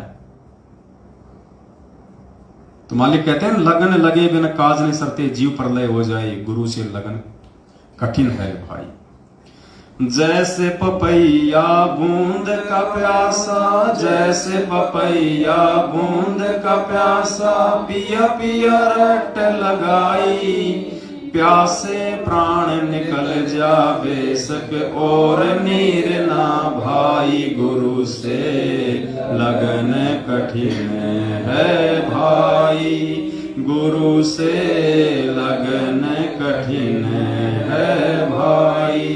लगन लगे बिन काज न सरता, लगन लगे बिन काज न सरता, जीव पर ले हो जाई, गुरु से लगन कठिन है भाई, गुरु से लगन कठिन है भाई।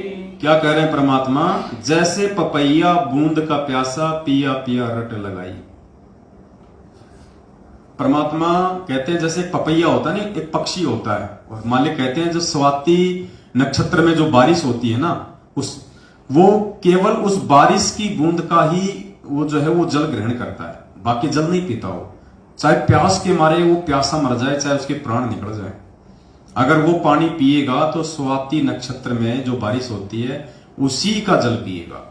तो पुण्यात्मा यहां पे परमात्मा ने पपैया की जगह एक भगत को रखा है, एक साधक को रखा है, और स्वाति नक्षत्र वो परमेश्वर स्वयं, उसका ज्ञान, उसके वचन, उनके आदेश, उनकी वाणी। तो जो सच्चा भगत होगा वो केवल अपने परमात्मा, अपने सतगुरु पर ही आश्रित होगा।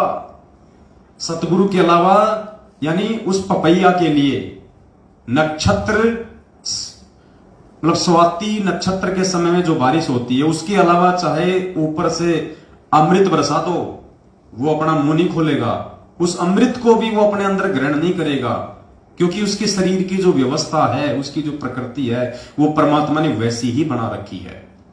तो पुण्यात्मा यहां परमात्मा समझ रहे हैं कि उस पपैया रूपी भगत को यदि आश्रित रहना है, यदि उसको निर्भर रहना है, यदि उसको वास्तव में अपना मोक्ष करवाना है, तो केवल और केवल अपने गुरु भगवान पे ही आश्रित रहना है। अगर वो आदेश की पालना करे तो अपने गुरु भगवान के ही आदेशों की पालना करे। वो अगर किसी की पूजा करे तो केवल अपने गुरु भगवान की ही पूजा करे। अगर किसी के वचन को माने तो केवल अपने गुरु भगवान के वचन को ही माने। और तुम्हारे को तो इन्होंने पपैया से काला कौवा बना दिया, काला कौवा।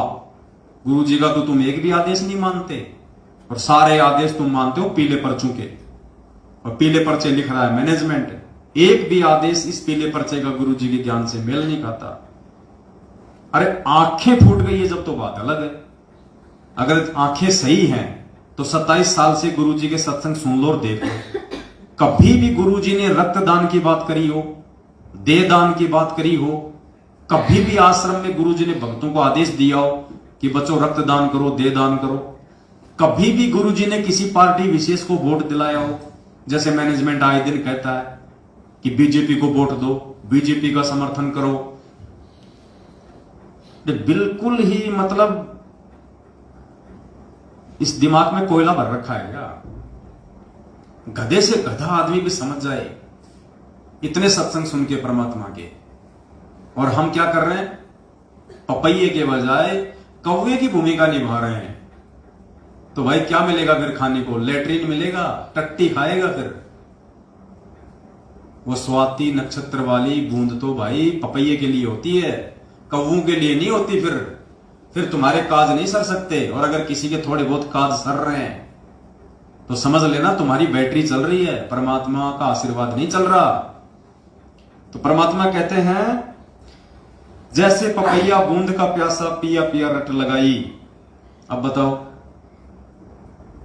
तुम्हारे को सार नाम तो लेना था अपने अपने सतगुरु से, पपैये को बूंद तो पीनी थी स्वाति नक्षत्र की, और पिला दिया उनको ऊपर से तेजाब।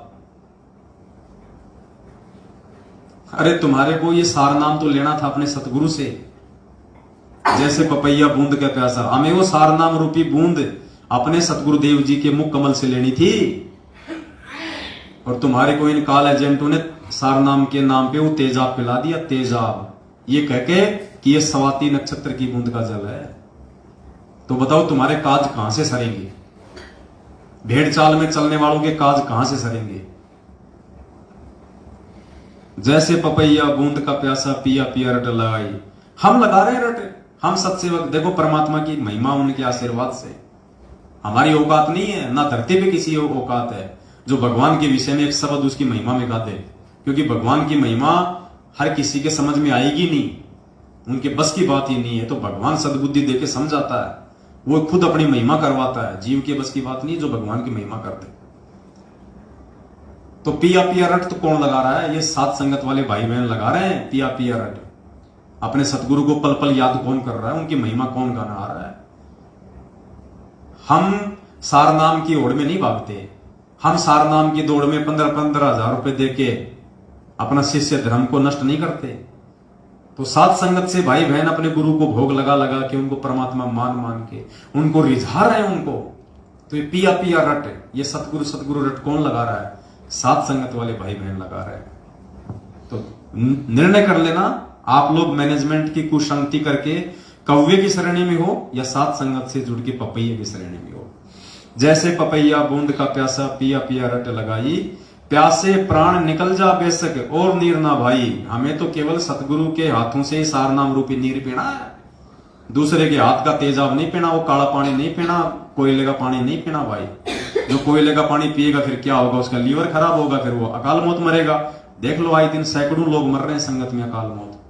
अरे और तो छोड़ो, ये जो राजस्थान के सोजत में जो इन्होंने फर्जी आश्रम बना रखा, अब की बार वहां पे इन्होंने जो प्रकट दिवस मनाया है, कल की अखबार में न्यूज आई है उनके प्रकट दिवस पे जो भंडारा जो बच गया था, क्योंकि भंडारा इन्होंने 4-5 लाख के लिए बनाया, संगत वहां गई नहीं 1 लाख भी, तो भंडारा का क्या करेंगे? भंडारा इन्होंने फेंक दिया, भंडारा इन्होंने वहां पे नालों में फेंक दिया। और कल की न्यूज आई है 1 भैंस और 9 गाय मर गई वो खाना खा के। अरे बताओ, भगवान को भोग लगा हुआ अन्न खाने से कोई मरता है क्या? 1 भैंस और 9 गाय मरी है, इनके ऊपर मुकदमा करवाया कल वहां के लोगों ने। और जबकि गुरुदेव ने स्पष्ट बोल रखा कि ऐसे यदि कोई भंडारा यदि बच जाता है, पाठ का भंडारा, क्योंकि वहां तो पाठ चल रहा था ना, पाठ का यदि भंडारा यदि बच जाता है तो गुरुजी ने कहा कि या तो उसको जल परवाह करो या उसको जमीन में खड्डा खोद के डालो। इसी पुस्तक में लिखा हुआ है, इसी में। इसीलिए तो दास कह रहा है ना कि तुम्हारे को बिल्कुल विपरीत चलाया जा रहा है, इस पुस्तक के विपरीत।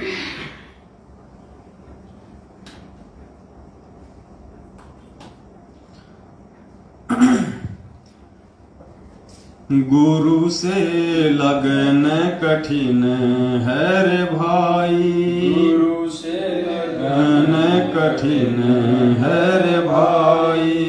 लगन लगे बिन काज न सरता, लगन लगे बिन काज न सरता, जीव पर ले हो जाई। गुरु से लगन कठिन है रे भाई, गुरु से लगन कठिन है भाई। जैसे मिर्गा शब्द सनेही शब्द सुनन को जाई, जैसे मिर्गा शब्द सनेही शब्द सुनन को जाई। शब्द सुने और प्राण दान दे, शब्द सुने और प्राण दान दे, तनिक नहीं बिराई, गुरु से लगन कठिन है भाई, गुरु से लगन कठिन है भाई। लगन लगे बिन काज न सरता, लगन लगे बिन काज न सरता, जीव पर ले हो जाई, गुरु से लगन कठिन है भाई, गुरु से लगन कठिन है भाई। आगे क्या करें परमात्मा, जैसे मिर्गा शब्द स्नेही शब्द सुनन को जाई। परमात्मा ने बताया जैसे हिरण है और हिरण के अंदर एक कर्ण विकार है और उसकी नाभि के अंदर परमात्मा ने कस्तूरी बताई, और वो कस्तूरी प्राप्त करने के लिए जो शिकारी होता है वो क्या करता है, वो एक मीठी सी सारंगी पे एक वाद्य यंत्र आता है, एक म्यूजिकल इंस्ट्रूमेंट आता है जिसको बोलते हैं सारंगी, वायलिन जिसको बोलते हैं।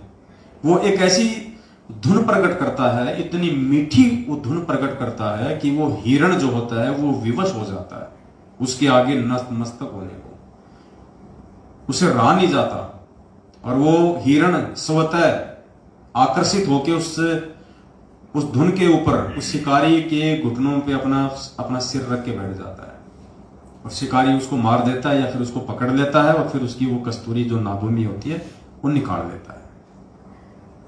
तो क्या कह रहे परमात्मा, जैसे मिर्गा शब्द स्नेही शब्द सुनन को जाई, शब्द सुने और प्राण दान दे, तनिक नहीं बिराई। उस शब्द को सुनने के लिए वो इतना विवश हो जाता वो कि वो अपने प्राणों की भी परवाह नहीं करता। वो पुण्यात्माओं, इसी प्रकार परमात्मा यह कह रहे हैं कि जो सच्चा भगत होगा, जो नेक भगत होगा, वो केवल अपने सतगुरु के ही वचनों को महत्व देगा, दूसरे के किसी भी आदेश को फॉलो नहीं करेगा। वो चाहे कोई कितना ही मीठा बोले, चाहे कोई कितना ही अच्छा लोभ लालच वाला कोई आदेश बताए, चाहे कोई कितना ही ऑफर वाला कोई आदेश बताए, बिल्कुल नहीं मानेगा। वो केवल अपने सतगुरु के वचन का ही इंतजार करेगा, अपने सतगुरु के वचन पे ही वो टिका रहेगा, सतगुरु का ही वो इंतजार करेगा, क्योंकि उसका जो भाव होता है, जो सच्चा भगत होता है, उसका भाव केवल अपने सतगुरु के वचन के प्रति ही होता है। दूसरे के वचन को वो मान ही नहीं सकता, चाहे कोई कितना ही अच्छा बताए, चाहे कोई कितना ही, चाहे उनके परिवार का कोई सदस्य बतावे, चाहे कोई कोऑर्डिनेटर बताओ, उसके अंदर वो जो गुण होता है वो मतलब वो जन्मजात होता है।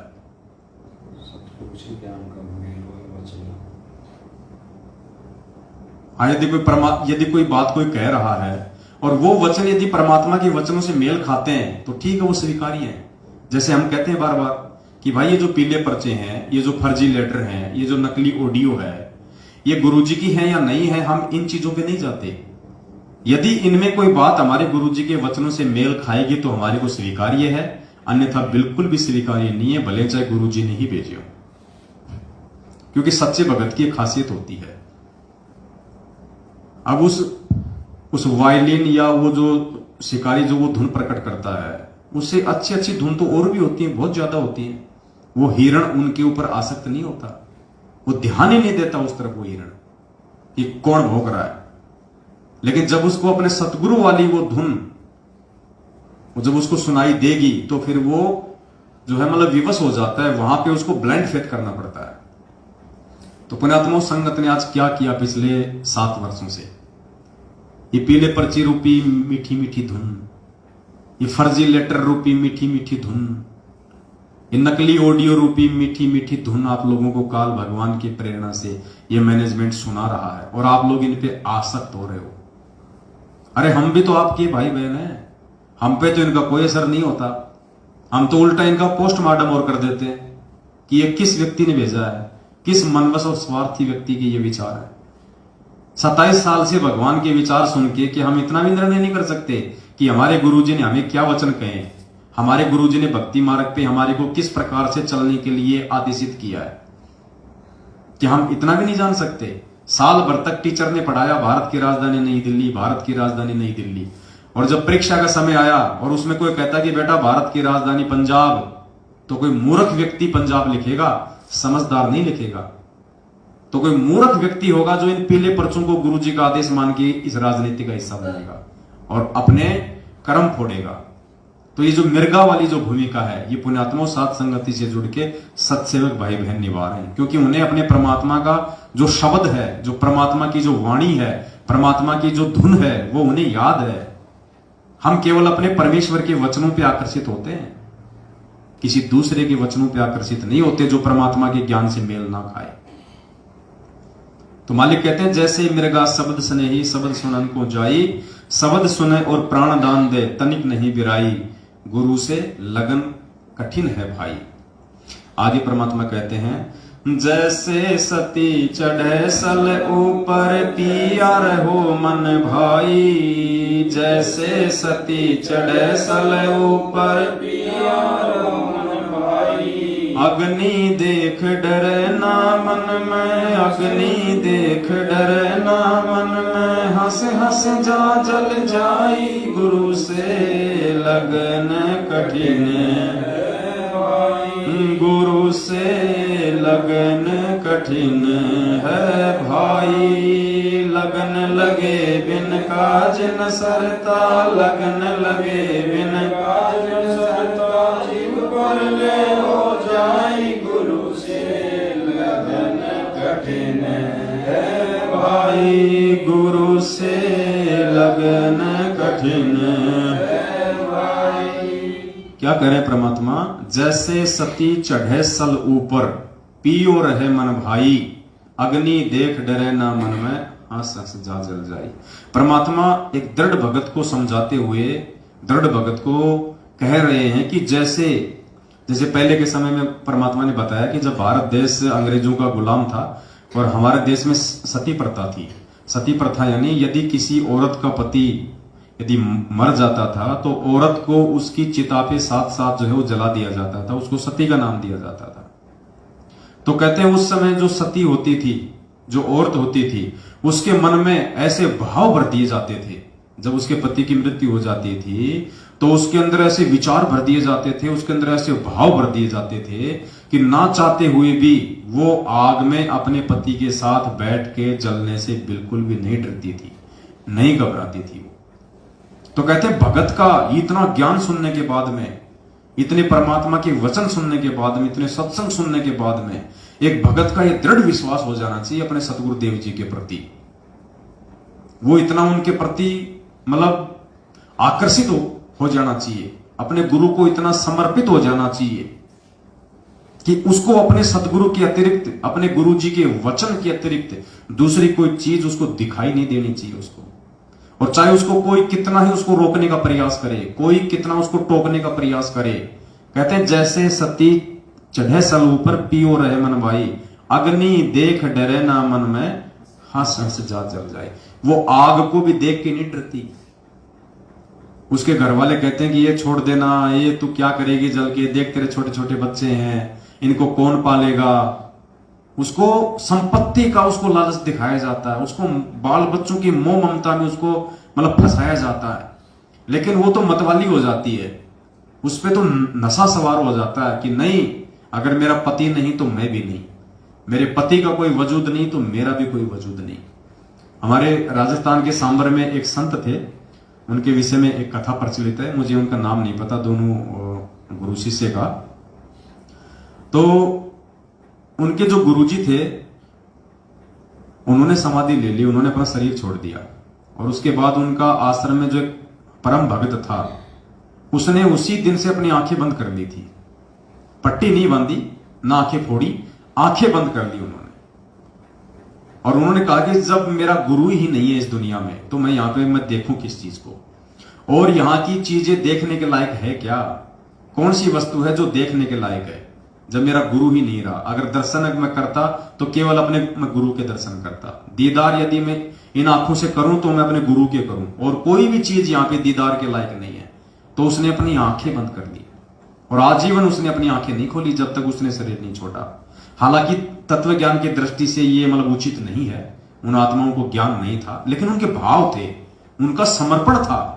तो हमने उनके उस अज्ञान को नहीं पकड़ना, हमने उसके अज्ञान के पीछे छुपे हुए अपने गुरु जी के प्रति प्रेम भाव और समर्पण को पकड़ना है कि ऐसे ऐसे भगत भी होके जा लिए। तो यहां ये शब्द में परमात्मा कह रहे हैं कि जैसे सती चढ़े सल ऊपर पियो रहे मन भाई, अग्नि देख डरे ना मन में हंस जा जल जाए। उसको कितना लोभ लालच स्वार्थ उसको दिखाया जाता है, उसको डराया जाता है, उसको धमकाया जाता है, लेकिन वो अपने सतगुरु के प्रति इतनी ज्यादा आसक्त हो जाती है, इतनी ज्यादा समर्पित हो जाती है, इतनी ज्यादा मतवाली हो जाती है, उसको दुनिया में फिर कोई दूसरी बकवाद उसको दिखाई नहीं देती। तो सच्चे भगत की तरफ परमात्मा यहां पे इशारा कर रहे हैं। वो सती समझो, सच्चा भगत सत्सेवक। जब ये ज्ञान हो जाएगा कि धरती पे मेरा गुरु ही पूर्ण परमात्मा है, उसके बाद पुण्यात्माओं काल चाहे उसको कितना ही तोड़ने और मरोड़ने का प्रयास क्यों ना करे, चाहे काल उसको दूसरे नकली संतों और पंथों में जाने के लिए किन्हीं नकली संतों पंथों और उनके चेलों को चाहे निमित्त क्यों ना बनाए एक भगत को तोड़ने के लिए कि तेरे गुरुजी को मूल ज्ञान नहीं है, तेरे गुरुजी के पास तो खाली पवित्र ज्ञान है, तेरे गुरु के पास में सार नाम नहीं है, सार शब्द नहीं है, तेरा गुरु तो जेल में बैठा हुआ है, तू तो मर जाएगा उसके आने से पहले, उनको तो डबल डबल जो है उम्र कैद हो रही है। तो ये तो हुआ काल भगवान के द्वारा जगत वाली विधि से हमारे को तोड़ने का प्रयास। तो कहते हैं जो सच्चा भगत होगा, जो परमात्मा का जो पक्का भगत होगा, जो दृढ़ भगत होगा, उसके तो कान के ऊपर जू भी नहीं रहेंगे उस सती की तरह। और दूसरा काल का दाव होता है संगत में से ही तोड़ने का। जैसे काल ने इस मैनेजमेंट को निमित्त बना दिया, ये रोज पीले पर्चों के माध्यम से हमारे को तोड़ने का प्रयास करता है, हमारी मर्यादाओं को खंडित करवाने का प्रयास करता है। ये रोज नकली ऑडियो फर्जी लेटर के माध्यम से भक्तों की मर्यादा तोड़वाने का प्रयास करता है। भक्तों को गुरुद्रोही के नाम पे डराया जाता है, धमकाया जाता है। भक्तों के घरों में जा जाके ये लोग पिटाई करते हैं। क्यों? काल का दबाव ऊपर से कि साम दाम दंड भेद, कोई भी घटिया नीति अपनाओ, मेरा आहार मेरे पास भेजो, इनकी मर्यादा तोड़ाओ। एक बार मर्यादा टूटी नहीं और वो भगत सतगुरु से दूर हुआ नहीं, उसके बाद काल इसको मार के अगले जन्म इसको गधा बना के छोड़ देगा, फिर कोई टेंशन नहीं उसको। तो पुण्यात्माओं, इस प्रकार हमने उस सती की जैसी भूमिका निभानी है भक्ति मार्ग पे अपने सतगुरु के प्रति। जैसे वो अपने पिया के प्रति इतनी मतवाली हो जाती है, उससे अपने बच्चों का भी मोह दिखाई नहीं देता। तो गुरु जी हमें समझा रहे हैं कि नालायकों, ये पांचों यज्ञ की खीर खा खा के, साथ संगति से जुड़ जुड़ के, ये प्रमाण और सबूत देख देख के इतने दृढ़ हो जाओ अपने गुरु जी पे कि ये यदि कल ही यदि आ जाए गुरु जी के, चल बेटा सतलोक, तो पीछे से ना तो उन बच्चों में कोई मोह होना चाहिए। जैसे वो सती को दिखाते हैं ना कि देख तेरे छोटे छोटे बच्चे हैं, तू कहां आग में जलने जा रही है, इनको कौन पालेगा, ताकि उसको दया आ जाए, ताकि उसका मन डिग जाए और वो आग में ना जले, सती ना हो। लेकिन वो नहीं सुनती किसी की, नहीं मानती। तो इसी प्रकार गुरुजी हमें उस सती वाली प्रोसीजर में लेके आना चाहते हैं कि तुम मेरे ऊपर इतने आसक्ति, इतने मत वाले हो जाओ कि गुरुजी ने कह दिया बेटा सामने कुआं है, कूद जा तो कूद जा, ये मत देख कि वो कितना ऊंडा है, ये झुक के मत देख, और ये मत कह कि गुरुजी इसमें तो पानी नहीं है, सूखा है, कहीं मेरा पैर ना टूट जाए। गुरुजी ने कह दिया कूद जा तो कूद जा, बस। गुरुजी ने कह दिया सामने बेटा पत्थर रखा है, इसको खाने लग जाओ, भले तुम्हारे दांत टूट जाएं। तो ऐसे परमात्मा हमें बनाना चाहते हैं। और वो हम बनेंगे कब? जब हमारी लगन हमारे एक गुरुजी से लगेगी। कागज की फोटो के अंदर हम घुसेंगे और उस नश्वर वस्तु को यदि हम भगवान मान के भोग लगाएंगे, वो तो पाखंड पूजा हो गई। फिर तो दुनिया वाले भी तो पत्थरों को भोग लगा रहे हैं। फिर हम में और दुनिया वालों में क्या अंतर हो गया? अरे फोटो को भी भोग लगाओ तो जो जिंदा है उसकी फोटो के सामने रख के लगाओ, और फोटो के मुंह में नहीं लगाना। फोटो केवल एक भाव प्रदर्शित करने के लिए है, सतगुरु की पल पल याद दिलाने के लिए है, ताकि हम डरें, हम जागते रहें, हमें याद रहे कबीरा दर्शन साधु का, मुख पे बसे सुहाग, दर्श उन्हीं को होते जिनके पूर्ण भाग। अगर फोटो में यदि हम गुरुजी की देखेंगे तो कम से कम हमें गुरुजी याद आएंगे, गुरुजी की चंद बातें याद आएंगी हमारे को। हमारी इच्छा बनेगी चलो गुरु जी का सत्संग सुन लेते हैं। तो फोटो केवल परमात्मा में भाव बनाए रखने के लिए है। वैसे तो परमात्मा सृष्टि के कण कण में है, वो तो समर्थ है, वो तो चाहे तो फोटो में प्रकट हो जाए, लेकिन फोटो भी तो उसी की होनी चाहिए ना। तो हम सत्सेवक भी अगर फोटो के आगे रख के भोग लगाते हैं तो वर्तमान जिंदा कबीर की फोटो के आगे लगाते हैं, दाढ़ी मूछ वाली काल्पनिक हाथ से बनाई हुई फोटो के आगे नहीं लगाते। तो पुण्यात्माओं विचार करो, समझो, समय नहीं मिलेगा ये दोबारा। जैसे सती चढ़े सल ऊपर, जैसे सती चढ़े सल ऊपर, पिया रहो मन भाई, अग्नि देख डरे ना मन में, अग्नि देख डरे ना, हंस हंस जा चल जाई गुरु से, लगन कठिन है भाई, गुरु से लगन कठिन है भाई, लगन लगे बिन काज न सरता, लगन लगे बिन काज न सरता, जीव पर में हो जाई गुरु से, लगन कठिन है भाई, गुरु से लगन कठिन है भाई।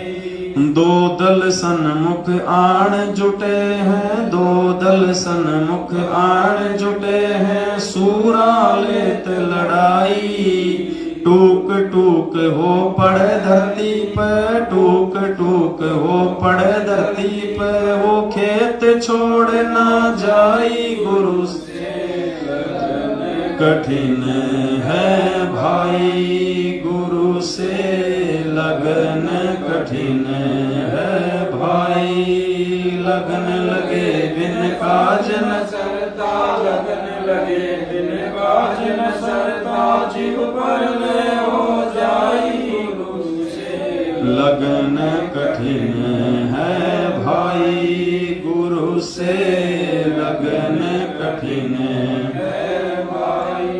आगे पूज्य गुरुदेव जी एक भगत को सतगुरु के प्रति दृढ़ करने के लिए, उसको और ज्यादा विश्वासित करने के लिए परमात्मा क्या उदाहरण दे रहे हैं।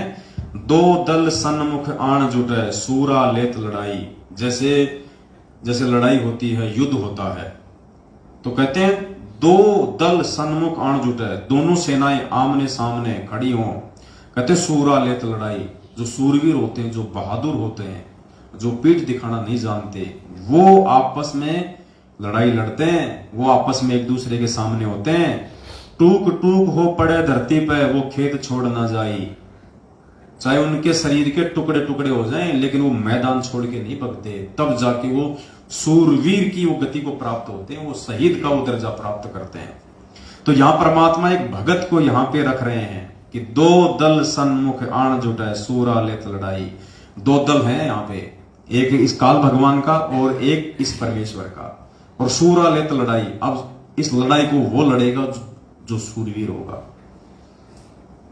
एक लड़ाई तो चल रही है काल भगवान और परमात्मा के बीच में मर्यादाओं को लेके, दूसरी लड़ाई चल रही है इन दोनों के एजेंटों को लेके। काल का एजेंट ये मैनेजमेंट, सतगुरु के एजेंट ये साथ संगत वाले। तो कहते सूरा लेत लड़ाई, जो सूरवीर होगा वो इस लड़ाई को जो है वो लड़ेगा। सूरवीर ही लड़ाई को लड़ सकता है, सच्चा भगत ही ये लड़ाई लड़ेगा, ये ज्ञान आधार की। और किससे लड़ेगा? परमात्मा कहते हैं वज्रबान की बहु बाड़ी, सतगुरु संत जीत है राड़ी। परमात्मा ने हमारे को तत्व ज्ञान रूपी ये वज्रबान दिया है, ये अस्त्र शस्त्र दिए हमारे को, ज्ञान आधार। ये तत्व ज्ञान रूपी जो ज्ञान है ये हमारा हथियार है, अस्त्र शस्त्र है। सतगुरु संत जीत है राड़ी को। अब जो सतगुरु का संत होगा, जो सतगुरु का सच्चा भगत होगा, वो इस राड़ी अर्थात इस राड को, इस झगड़े को, इस फसाद को ज्ञान आधार से वो जीतेगा। तो कहते हैं दो दल सन्मुख आण जुटे हैं, सूरा लेत लड़ाई, टूक टूक हो पड़े धरती पे, वो खेत छोड़ ना जाए, वो मैदान छोड़ के नहीं लगेगा, इस परमेश्वर के मार्ग को छोड़ के नहीं जा सकता। गुरु जी कहते हैं ना कि वाणी है परमात्मा की कि सो काल जग जोड़ी, कौन सी है? पर द्वार छोड़ना जाए। द्वार धनी के पड़े गुरुदेव कहते हैं द्वार धनी के पड़ा रहे चाहे धक्के धनी के खा, सो काल जग जोड़ ही पर द्वार छोड़ना जाए। तो ये परमात्मा का द्वार, ये परमात्मा का ये रण क्षेत्र है, ये भक्ति मार्ग जो है, जो सतगुरु रामपाल जी भगवान ने हमारे को जो एक सेना के रूप में खड़े किया है, विश्वास करके हमारे को परमात्मा ने काल भगवान की सेना के सामने जो खड़े कर दिया, हमारे को तत्व ज्ञान रूपी अस्त्र शस्त्र देके हमको भगत बना के एक सैनिक के रूप में परमात्मा ने इस युद्ध मैदान में, इस आध्यात्मिक महाभारत में हमारे को परमात्मा ने आज लाखों भक्तों को जो है वो खड़ा कर दिया। अब मालिक कहते हैं कि कौन लड़ेगा ये लड़ाई? सूरवीर लड़ेगा, जो सच्चा भगत होगा वो लड़ेगा। टूक टूक हो पड़े धरती पे पर खेत छोड़ ना जाई। अब टूक टूक होके पड़ने का मतलब आध्यात्मिक मार्ग में क्या होता है कि तुम्हारे को डराया जाएगा, तुम्हारे परिवार वालों के द्वारा, तुम्हारे रिश्तेदारों के द्वारा, तुम्हारे ऑफिस वालों के द्वारा, तुम्हारे समाज वालों के द्वारा। कोई किसी का पति किसी को जो है वो तोड़ने का प्रयास करेगा, डराएगा, धमकाएगा, घर से निकाल दूंगा, मैं निकल जाऊंगा, मार दूंगा, ये कर दूंगा। तो कहते हैं जो सच्चा भगत होता है, जो सूरवीर होता है, जो सतगुरु का, कहते हैं टूक टूक हो पड़े धरती पे, यानी वो सारे संघर्ष सहन करेगा, हर किसी के कुबोल वचन सुनेगा, किसी का कोई प्रत्युत्तर नहीं देगा। क्योंकि पुण्यात्मा के सत्संग में परमात्मा ने बताया कि भक्ति मार्ग में सूरवीर वो होता है जो सहन करता है। जैसे जगत की दृष्टि में तो सूरवीर उसको कहते हैं जो 20-30 को मार दे, उसको कहते हैं सूरवीर। लेकिन आध्यात्मिक दृष्टि में सूरवीर वो होता है जो किसी का मर्डर नहीं करता, किसी को दुखी नहीं करता, किसी को सताता नहीं है। सूरवीर वो होता है जो सहन करता है, जो संघर्ष करता है, उसको भक्ति मार्ग में सूरवीर कहते हैं। तो हमने परमात्मा के सूरवीर बनना है। मालिक ने हमारे को काल भगवान के एजेंटों के सामने, चाहे वो जगत वाले हों, दूसरे पंथ वाले हों, चाहे मैनेजमेंट वाले हों, हम सत्सेवकों को भगवान ने तत्व ज्ञान रूपी या अस्त्र शस्त्र देके इस महाभारत, इस धर्म युद्ध में खड़ा कर दिया, सात संगति वाले मैदान में। अब परमात्मा कहते हैं कि बच्चों टूट मत जाना, टूक टूक हो पड़े धरती पे, चाहे कोई कितना ही तोड़ने का प्रयास करें, ये कितना ही सात संगतियों में आके हमारे को रोकने का प्रयास करें, तोड़ने का प्रयास करें, पुलिस प्रशासन को लाके हमारे को डराने धमकाने का प्रयास करें, परमात्मा कहते हैं जो सूरवीर होगा वो टूटता नहीं है। कोई बात नहीं भाई, तुम तुम्हारा काम करो, हम हमारा काम करेंगे। तुम्हारे को तुम्हारे फादर काल भगवान ने जो जिम्मेदारी दी है तुम निभाओ, हमारे को हमारे पूज्य गुरुदेव जी ने जो जिम्मेदारी दी है हम उसको निभाएंगे। हमें लड़ना नहीं, हमें झगड़ना नहीं, हमें किसी के प्रति मन में कोई बुरा भी नहीं सोचना। हमने वो करना है जो गुरुजी चाहते हैं। बस हमें विश्वास रखना है अपने गुरुदेव के ऊपर और हमने निरंतर आगे बढ़ना है। अपनी सावधानी रखो और सात संगतियों में आगे बढ़ते रहो। ये आमने सामने की लड़ाई नहीं है, ये पृथ्वीराज चौहान और मोहम्मद गोरी वाली आमने सामने की लड़ाई नहीं है। ये लड़ाई ज्ञान आधार की है। हमने अपना बचाव भी रखना है, परमात्मा के मिशन को भी आगे बढ़ाना है और भाई बहनों को भी समझाना है। तो हमने 2 कदम पीछे हटके चलना है, प्यार प्रेम के साथ में चलना है, समझदारी के साथ में चलना है। जल्दबाजी नहीं दिखानी, यहां पे मारकाट का मार्ग नहीं है। ये बदनामी अपने ही बाप की होगी, क्योंकि काल ने अपने भाइयों को सामने अपने एजेंट के रूप में खड़ा कर दिया। अब बताइए, हम लड़े तो हम किससे लड़े, विरोध करें तो हम किससे करें, अगर बुरा सोचे तो हम किसका सोचें, श्राप दें तो हम किसको दें?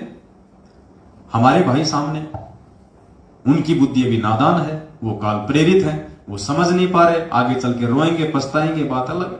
लेकिन हमें तो भगवान ने समझदार बना दिया ना, तो हमने तो परमात्मा को प्रसन्न करना है। इनका भी किसी प्रकार से कोई नुकसान ना हो, हमने भरकस ये प्रयास करना है। हम 2 कदम पीछे हट जाएं, कोई दिक्कत नहीं है। शेर यदि 2 कदम पीछे हटता है तो वो डरता नहीं है, वो शिकार पे अपनी मजबूत और ज्यादा अपनी पकड़ को और ज्यादा मजबूत करने के लिए कि 2 कदम पीछे होकर फिर छलांग मारता हो।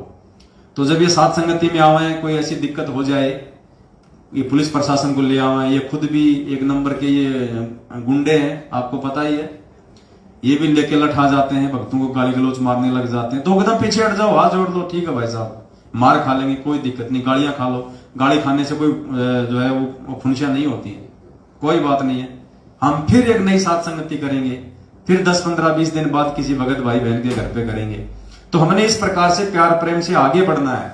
और जब कल को इनकी भांग का नशा उतरेगा ना, फिर देखना पुण्यात्माओं, ये लोग मैनेजमेंट वाले, ये गुरु जी का भाई, ये गुरुजी की बेटा बेटी, ये गुरुजी की पत्नी, ये तुम्हारे कोऑर्डिनेटर नामदान वाले, तुम लोगों से नजर मिलाते समय भी इनकी गुद्दी नीचे रहेगी, इनकी गर्दन, कि इनको क्या जवाब दें हम। हमने इनके साथ में इतनी जातियां करी हैं, हमने इनको इतना जो है वो भला बुरा कहा, और तो और हमने पुलिस प्रशासन से भी हमने इनको डराने का प्रयास किया। कल को इन लोगों की गर्दन नीची रहेगी यूं हम सत्सेवकों के सामने, ये लोग बोलने के लायक नहीं रहेंगे। तो हमने हर प्रकार से मर्यादा में रहना है, हमने गुरुजी को प्रसन्न करना है। हमने यदि इन पे हाथ उठा दिया गलती से भी, पुण्यात्मा वो कर्म का फल भोगना पड़ेगा। हम चाहे कितने अच्छे बन के रह रहे हैं, कितने मर्यादा में, अगर हमने मर्यादा तोड़ी तो मर्यादा टूटने वाला जो कर्म है वो हमने भोगना पड़ेगा। ये विधान है यहाँ का, अच्छे का अच्छा मिलेगा और बुरे का बुरा मिलेगा। तो वही बात है पुण्यात्माओं, अब तो थोड़ा सा ही समय ये शेष रहा है। परमात्मा एक सत्संग में हमारे को सुनाते हैं, वो वाणी मुझे ध्यान नहीं है। कोई नेट चल रहा है क्या किसी का? एक सेकंड, आपका वाईफाई चल रहा है? नहीं चल रहा, बंद है। वापस चालू कर, हॉटस्पॉट चालू कर दो। आ ही नहीं रहा, कोई भी नहीं आ रहा।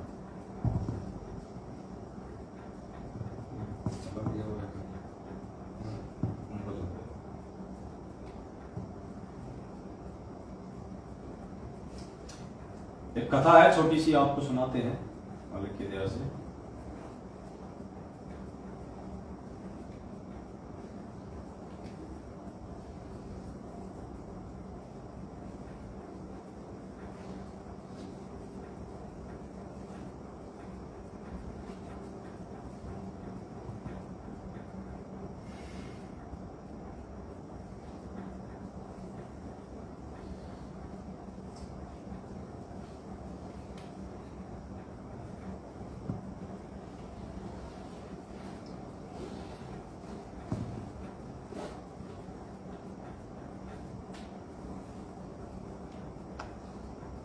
एक कथा है पुण्यात्माओं, एक कथा है छोटी सी, आप सुनिएगा और उसके बाद आपको समझ में आएगा कि आज जिस प्रकार से, क्योंकि परीक्षा तो हमारी चल ही रही है। गुरुजी देखो इतना ज्ञान देके भगत के विश्वास की, धैर्य की, उसकी परीक्षा लेगा। अब इस परीक्षा में कितने लोग जल्दबाजी में और ना समझे में फेल हो चुके हैं, आप देखना।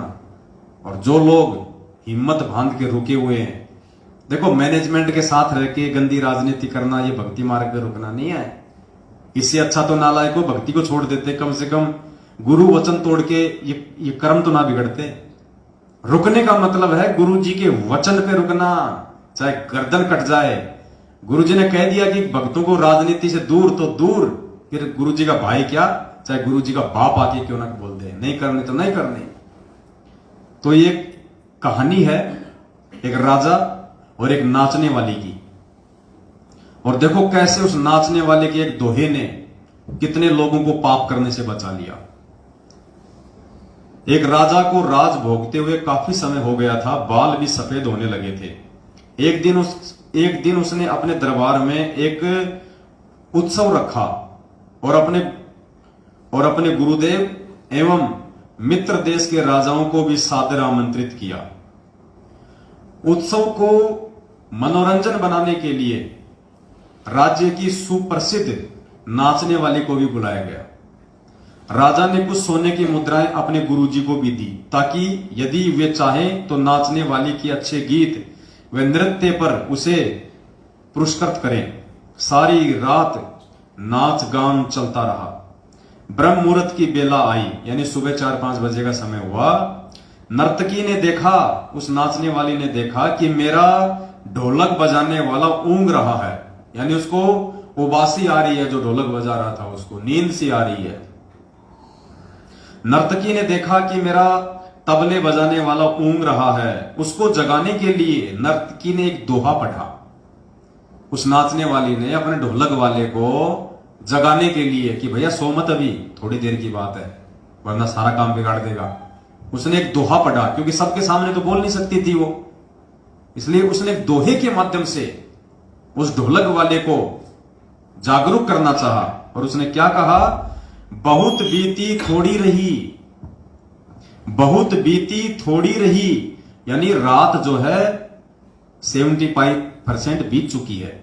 बहुत बीती यानी ज्यादातर रात बीत चुकी है भाई, थोड़ी रही, थोड़ी सी बची है भाई, सुबह होने वाली है। पल पल गई बिताए, और पल पल समय निकलता जा रहा है। एक पलक के कारण क्यों कलंक लग जाए। अरे एक पल के कारण, जब तूने पूरी रात ढोलक बजाया, अब थोड़े से समय के लिए क्या सो रहा है, क्या ऊँग रहा है, इस एक पल के कारण थोड़े से, क्योंकि 5 बजे तो आरती हो जाया करती थी पहले गांव में। जब माता जी का जागरण होता था 11 बजे तो वो मिस्त्री लेके बैठा करते थे, तबले बजाते थे, 1-2 महाभारत की या रूप बसंत की कहानी सुनाया करते थे। सुबह 5 बजे ओम जय जगदीश हरे करके अपना निकल लिया करते थे। तो 4-4:30 बजे वो तबले वाला ऊँग रहा था, नींद आ रही थी, तो नर्तकी ने उसको क्या कहा कि बहुत बीती थोड़ी रही, पल पल गई बिताए, एक पल के कारण क्यों कलंक लग जाए। कि थोड़े से समय के लिए क्यों राजा को नाराज कर रहा है, थोड़े से समय के लिए क्यों इस सभा में मेरी बेइज्जती करवा रहा है, क्यों अपने ऊपर ये कलंक लगवा रहा है भाई, अपनी मंडली के ऊपर। तो उसने अपने तबले वाले को जगाने के लिए दोहा बोला था। अब उस दोहे का असर कहां कहां हुआ देखना पुण्यात्माओं। अब इस दोहे का अलग अलग व्यक्तियों ने अपने अपने अनुरूप अलग अलग अर्थ निकाला।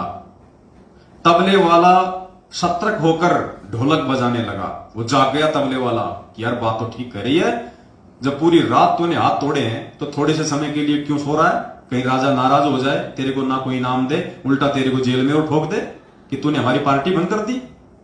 तो वो एकदम से सतर्क हो गया, अटेंशन हो गया, बढ़िया जो है वो तबला बजाने लगा।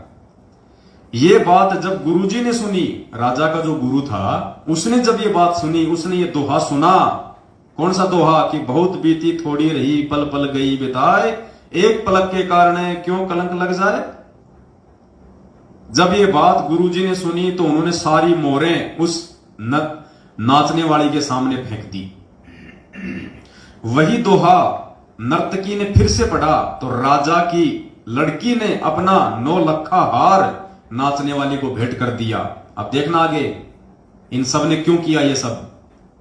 फिर वही दोहा दोहराया तो राजा के पुत्र युवराज ने अपना मुकुट उतारकर नाचने वाली को समर्पित कर दिया।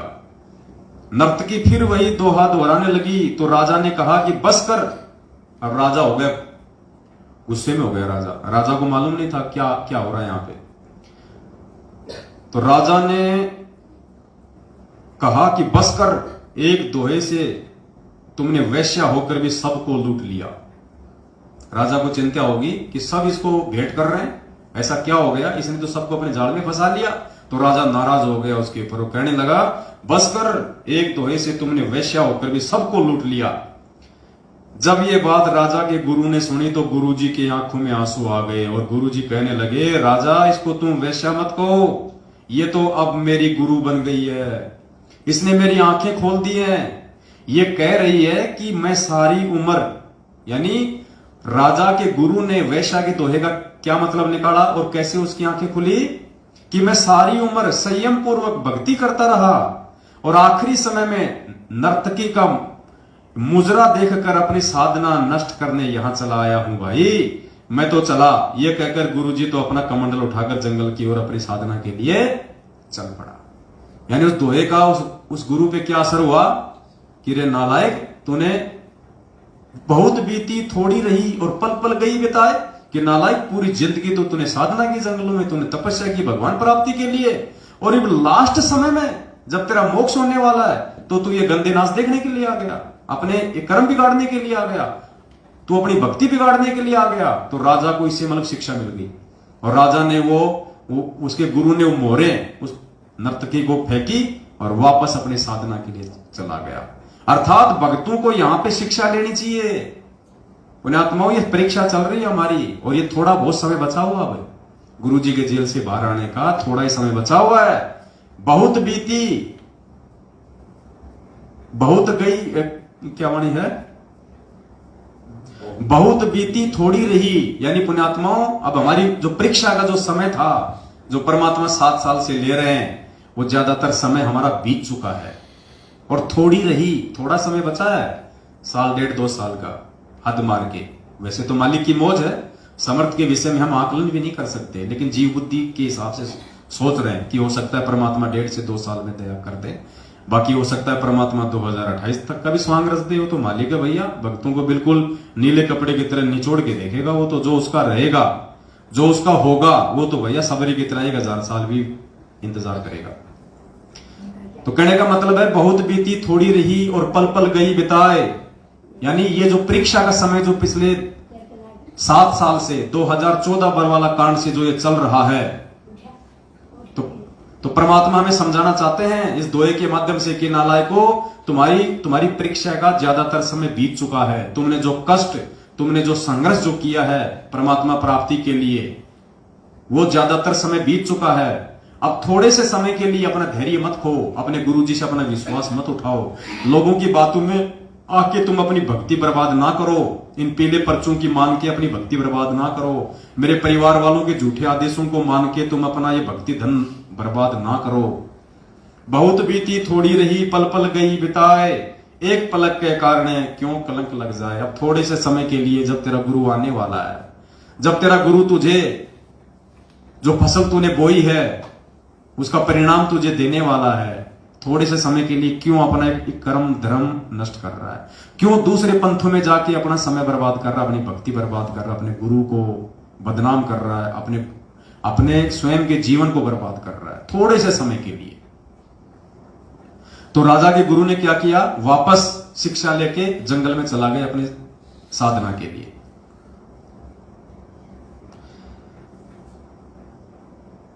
राजा की लड़की ने कहा कि पिताजी मैं जवान हो गई हूं। अब राजा की लड़की को क्या शिक्षा मिली, राजा की लड़की ने अपना 9 लाख का हार, 9 लाख रुपए का हार उस वेश्या को क्यों दिया।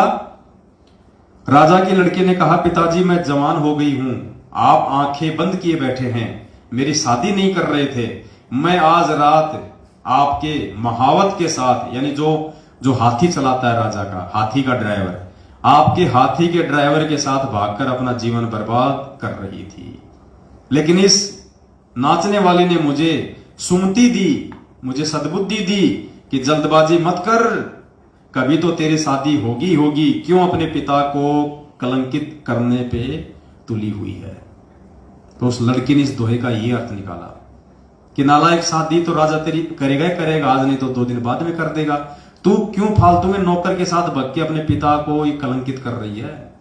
तो परमात्मा भक्तों को समझा रहे हैं कि नालायको, बड़ी मुश्किल से भगवान मिला है, ज्यादातर समय तुमने संघर्ष किया बरवाला कांड के बाद में, इतना तुमने सहन किया, घर वालों की डांट सहन की, रिश्तेदारों की डांट सहन की, हर प्रकार से तुम मर्यादा में रहे, तुमने 100 प्रकार के तुमने संघर्ष किए, और अब थोड़े से समय के लिए अविश्वास करके काल प्रेरणा से क्यों अपने गुरुजी को जो है वो कलंकित कर रहे हो, क्यों परमात्मा की बदनामी का कारण बन रहे हो, क्यों वापस तुम नरक की तरफ दौड़ रहे हो। तो राजा की लड़की ने इसका ये निकाला अर्थ। युवराज, राजा का लड़का, उसने क्यों अपना मुकुट उतार के उसके चरणों में रख दिया।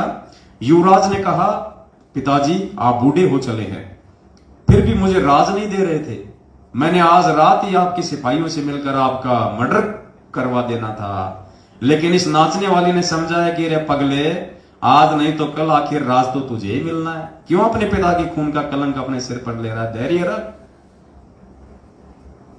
पुण्यात्माओं, एक दोहे ने कितनों का जीवन बदला। तो ये जो वैश्या का जो ये दोहा था, ये नर्तकी का जो दोहा था, पुण्यात्माओं ये सात संगति है। ये दोहा है ना, ये नर्तकी का, ये सात संगति है। इस सात संगति को कितनी आत्माओं ने समझाया है, इस सात संगति ने कितनी आत्माओं को सुलझाया है। जो बरवाला कांड के बाद मैनेजमेंट की हरकतों से गुरुजी में दोष देख के जो भक्ति छोड़ चुके थे, आज हजारों की संख्या में ये लोग वापस भक्ति से जुड़ रहे हैं। आज वर्तमान में जो हमारे नए नए भगत भाई बहन जुड़ रहे हैं फर्जी नामदान केंद्रों से, या जिन्होंने ऑनलाइन नाम दीक्षा ली थी कोरोना काल में, और ज्ञान ना सुन पाने के चलते, मर्यादाओं की पूरी तरह से जानकारी ना हो पाने के चलते, जो अपनी मर्यादाओं को तोड़ रहे थे, जो गुरुजी के भगत होने के बावजूद भी गुरुजी के विरुद्ध ही जो है भक्ति मार्ग की वो क्रिया कर रहे थे, उन आत्माओं ने जब से वीडियो देखे सात संगति के, तो वापस वो अपनी क्रियाओं को ठीक कर रहे हैं, परमात्मा को प्रसन्न कर रहे हैं, सात संगतियों से वो जुड़ रहे हैं।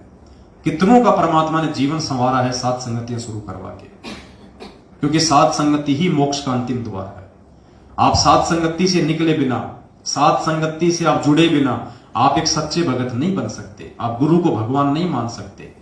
तो सात संगति उस नर्तकी का दोहा है, जिसको जो व्यक्ति जिस तरीके से लेना चाहे वो ले सकता है। उस पूरी भरी सभा में 3-4 लोगों ने ही शिक्षा क्यों ली?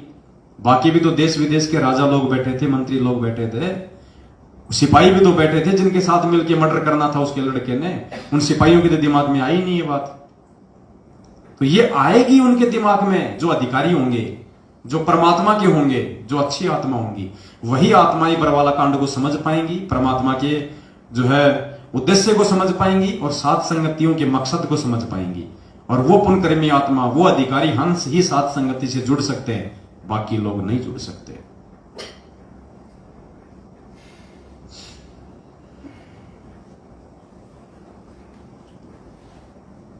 तो क्या बताया?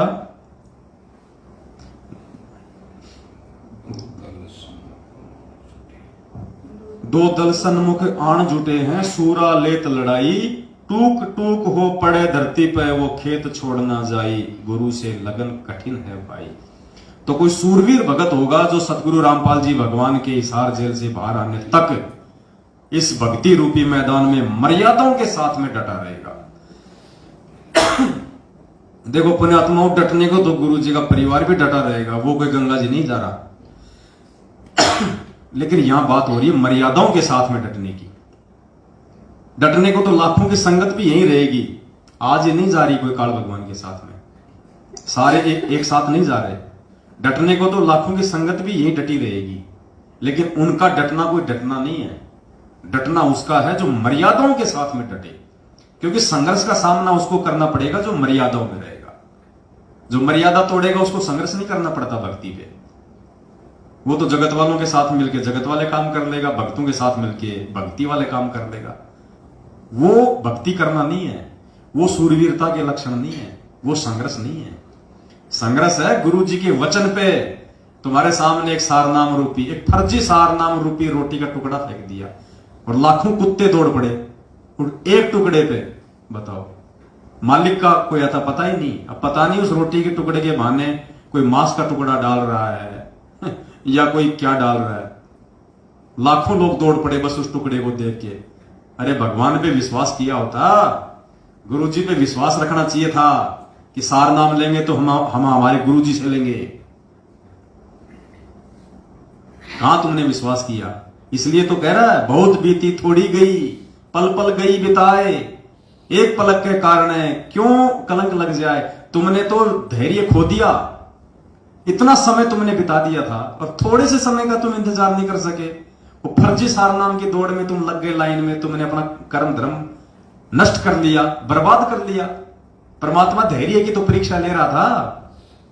अरे परमात्मा हमारे सील, संतोष, विवेक और धैर्य की तो परीक्षा ले रहा है कि नालायकों को मेरे ऊपर विश्वास भी है या नहीं है, इनको धैर्य भी है या नहीं है, कि गुरु जी पता नहीं आएंगे या नहीं आएंगे। डबल डबल उम्र कैद की सजा हो गई, गुरु जी तो छूटने नहीं है। ले लो सार नाम, कहीं ये और ना मिले, हो गए फैल। अब उस सार नाम की बना के पुंगी अपनी जेब में डाल लो या बच्चों को दे देना, बजाते रहेंगे। आए दिन मर रहे हो सारनामी, आए दिन अकाल मौत मर रहे हैं। वो सारनामी ज्यादा मर रहे हैं जो रोहतक से लेके आए थे। तुमसे अच्छी तो वो ढोलक वाला था जो जाग गया, वो राजा का लड़का था जो जाग गया, वो गुरु था जो जाग गया, वो लड़की थी जो जाग गई। और तुम मूर्ख परमात्मा से तत्व ज्ञान लेने के बाद भी ठोकर खा गए, तो तुम्हें संभालने वाला फिर कौन है धरती पे भाई? जो भगवान से सद्बुद्धि लेके ठोकर खा रहा है उसको संभालने वाला दुनिया में कोई नहीं है। फिर अब तुम वही पाओगे जैसी तुम्हारी करनी है। जो तुमने बोया है गुरु जी के जेल जाने के बाद तुम वही काटोगे। मैनेजमेंट ने गेहूं बता के तुम्हारे को भांग का बीज दे दिया। अब क्या खाओगे जब आने वाले समय में जब भूखमरी फैलेगी, जब अनाज की कमी आएगी, त्राई त्राई मचेगी, भांग खाओगे? नहीं, जिसने गेहूं बोया वो गेहूं खाएगा, जिसने भांग बोई वो भांग खाएगा। तो ये पीले पर्चों के ऊपर, फर्जी ऑडियो के ऊपर, नकली लेटर के ऊपर, देह दान, रक्तदान, इन कुपात्रों को ज्योति पाठ और दान का जिसने पैसा देके जो भांग का बीज बोया है उसको भांग खानी पड़ेगी, और भांग खाई नहीं जाती। भांग से पेट नहीं भरता, भांग खाओगे उल्टा और नशे में हो जाओगे। तो तुमने तो भाई अपने जो बचाव का एकमात्र रास्ता था उस विनाशकारी समय में भाई 90% भक्त तूने खो दिया। जगत की फिर भी भगवान रक्षा करेगा, क्योंकि जगत तो नादान था, उसको पता नहीं था। तुमको सारे हथियार देने के बाद भी तुमने लड़ाई क्यों नहीं लड़ी? भगवान ने तुम्हारे को तत्व ज्ञान रूपी मर्यादा रूपी हथियार दे दिए, फिर भी तुम निहत्थे बन के क्यों खड़े रहे? जवाब देना पड़ेगा।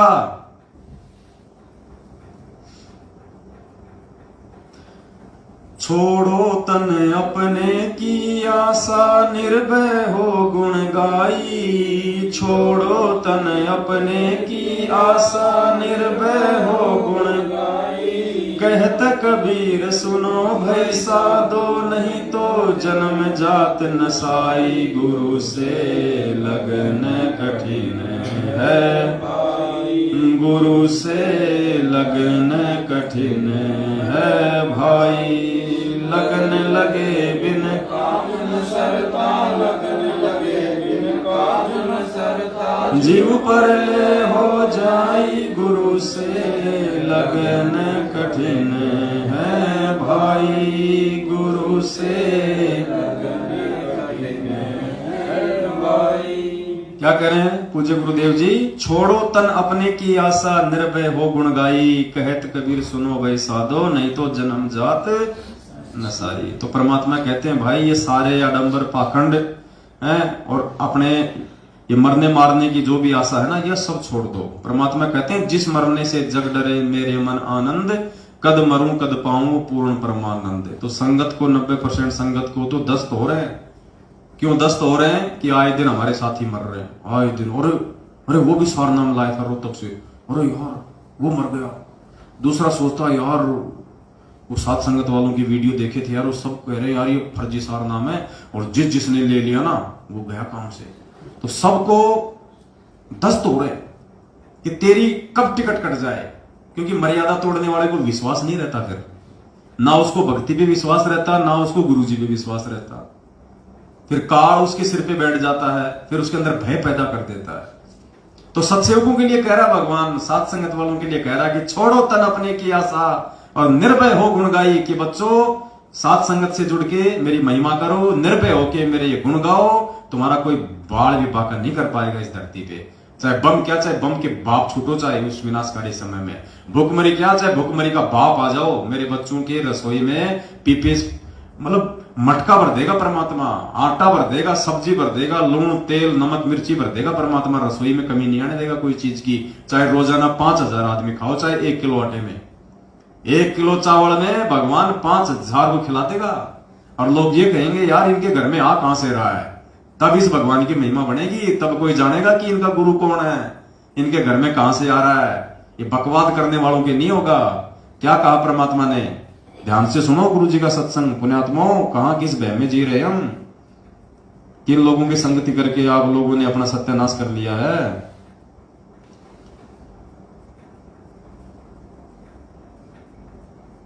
देखो क्या कह रहे हैं गुरु जी। परमात्मा अंतर्यामी उस विनाशकारी समय की एक झलक बता रहे हैं परमात्मा पहले ही। और क्या कह रहे हैं? ध्यान से सुनना। गुरु जी कह रहे हैं उस समय अगर तुम्हारे घर में 2 दाने नहीं होंगे तो परमात्मा सुबह आटे का मटका भर देगा। 2 दाने नहीं होंगे और आटे का मटका भर देगा, पिसा पिसाया। अब आटा देगा तो लूण भी देगा, मिर्ची भी देगा, तेल भी देगा, घी भी देगा, सब कुछ देगा परमात्मा, चावल भी देगा। फिर गुरुजी साथ में ये भी कह रहे हैं कि ऐसा भगवान उनके लिए करेगा जो भक्ति चाहेंगे, बकवाद करने वालों के लिए नहीं। तो ये पीले पर्चों के जो गुलाम है ना, ये बकवाद है। ये पीले पर्चों की जो गुलामी करते हो ना आप लोग, मैनेजमेंट की गुलामी, कोऑर्डिनेटर की गुलामी, रक्तदान, देदान, ज्योति पाठ का पैसा, काल्पनिक फोटो को भगवान मान के उसका प्रकट दिवस मानना, ये बकवाद में आता है। सुनो, अंतर्यामी परमात्मा ने पहले इशारा कर दिया आने वाले समय में क्या होगा। जैसे दास बार बार आपको कथा सुनाता है कि जिस समय परमात्मा के नाम से झूठी चिट्ठी लिख दी थी कबीर जी के नाम से, और 18 लाख प्राणी साधु संत आगे थे, वो साधु संत कौन थे? घर छोड़कर जंगलों में अपने गुरुओं के पास भक्ति के लिए, भगवान के लिए भटक रहे थे। वो उनकी विशेष प्यारी आत्मा थी। अब वहां उन 18 लाख को 3 दिन तक झोंपड़ी में बैठे गरीब जुलाई ने, वो तो भगवान थे, लीला कर रहे थे, 3 दिन तक उनको वो भोजन खिलाया जो कभी सुना भी नहीं था उन महापुरुषों ने, भक्तों ने, साधुओं ने। और सोना की मोहर दी और दोहर दी और छक्के हलवा पूड़ी कचौड़ी जलेबी छक छक खाओ, छह खाओ, दिन में भूखे मरे थे, निरे बुगड़े खानिए थे होते। तो उनके लिए जब ये लीला कर दी, पृथ्वी का कोई माल भी नहीं था, सतलोक से ला दिया जाता ने। तो आने वाले समय में जैसे जनसंख्या बढ़ रही है, 100 वर्ष के बाद क्या खाएंगे ये, अगर ये माहौल नहीं बदलाते? फिर भगवान व्यवस्था करेगा। आपके घर में 2 दाने होंगे, तड़के भरा पाओगा मटका, पिप्पा भरा पाओगा आटे का, इस तरह कर देगा दाता आपके लिए। लेकिन भक्ति करवाने के लिए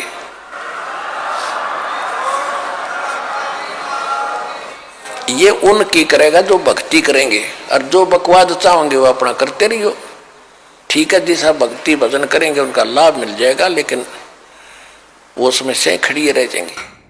तो ये चमत्कार गुरुजी कह रहे हैं कि परमात्मा उनके लिए करेगा जो भक्ति चाहेंगे, जो बकवाद चाहेंगे उनके लिए नहीं। वो बकवाद करते रहो अपना, फिर जैसा उनका संस्कार है वैसा ही उनको मिलेगा। सुख तो सुख, दुख तो दुख, मृत्यु तो मृत्यु, जीवन तो जीवन। पुण्यात्मा आज भक्ति कौन कर रहा है? परमात्मा आज भक्ति किससे करवा रहा है? सत्सेवकों से, सात संगत से जुड़े हुए भाई बहनों से। आज मर्यादाओं में कौन चल रहा है? सात संगत से जुड़े हुए भाई बहन। इन पीले पर्चों को अपना गुरु मान के कौन नहीं चल रहा? हम सत्सेवक नहीं चल रहे। ये बकवाद है, ये भक्ति मार्ग में नहीं है। ऐसे आंख बंद करके कागज के टुकड़े पे तुम विश्वास करके कि ये गुरुजी का आदेश है। काल ऐसे ठगेगा, त्रिकुटी पे ऐसे ठगेगा, वहां भी तुम ऐसे ही अंधविश्वास करोगे। एक दिन में गुरुजी कहते हैं तुम कोई मास्टर नहीं बन जाओगे, यहाँ पे रिहर्सल हो रही है।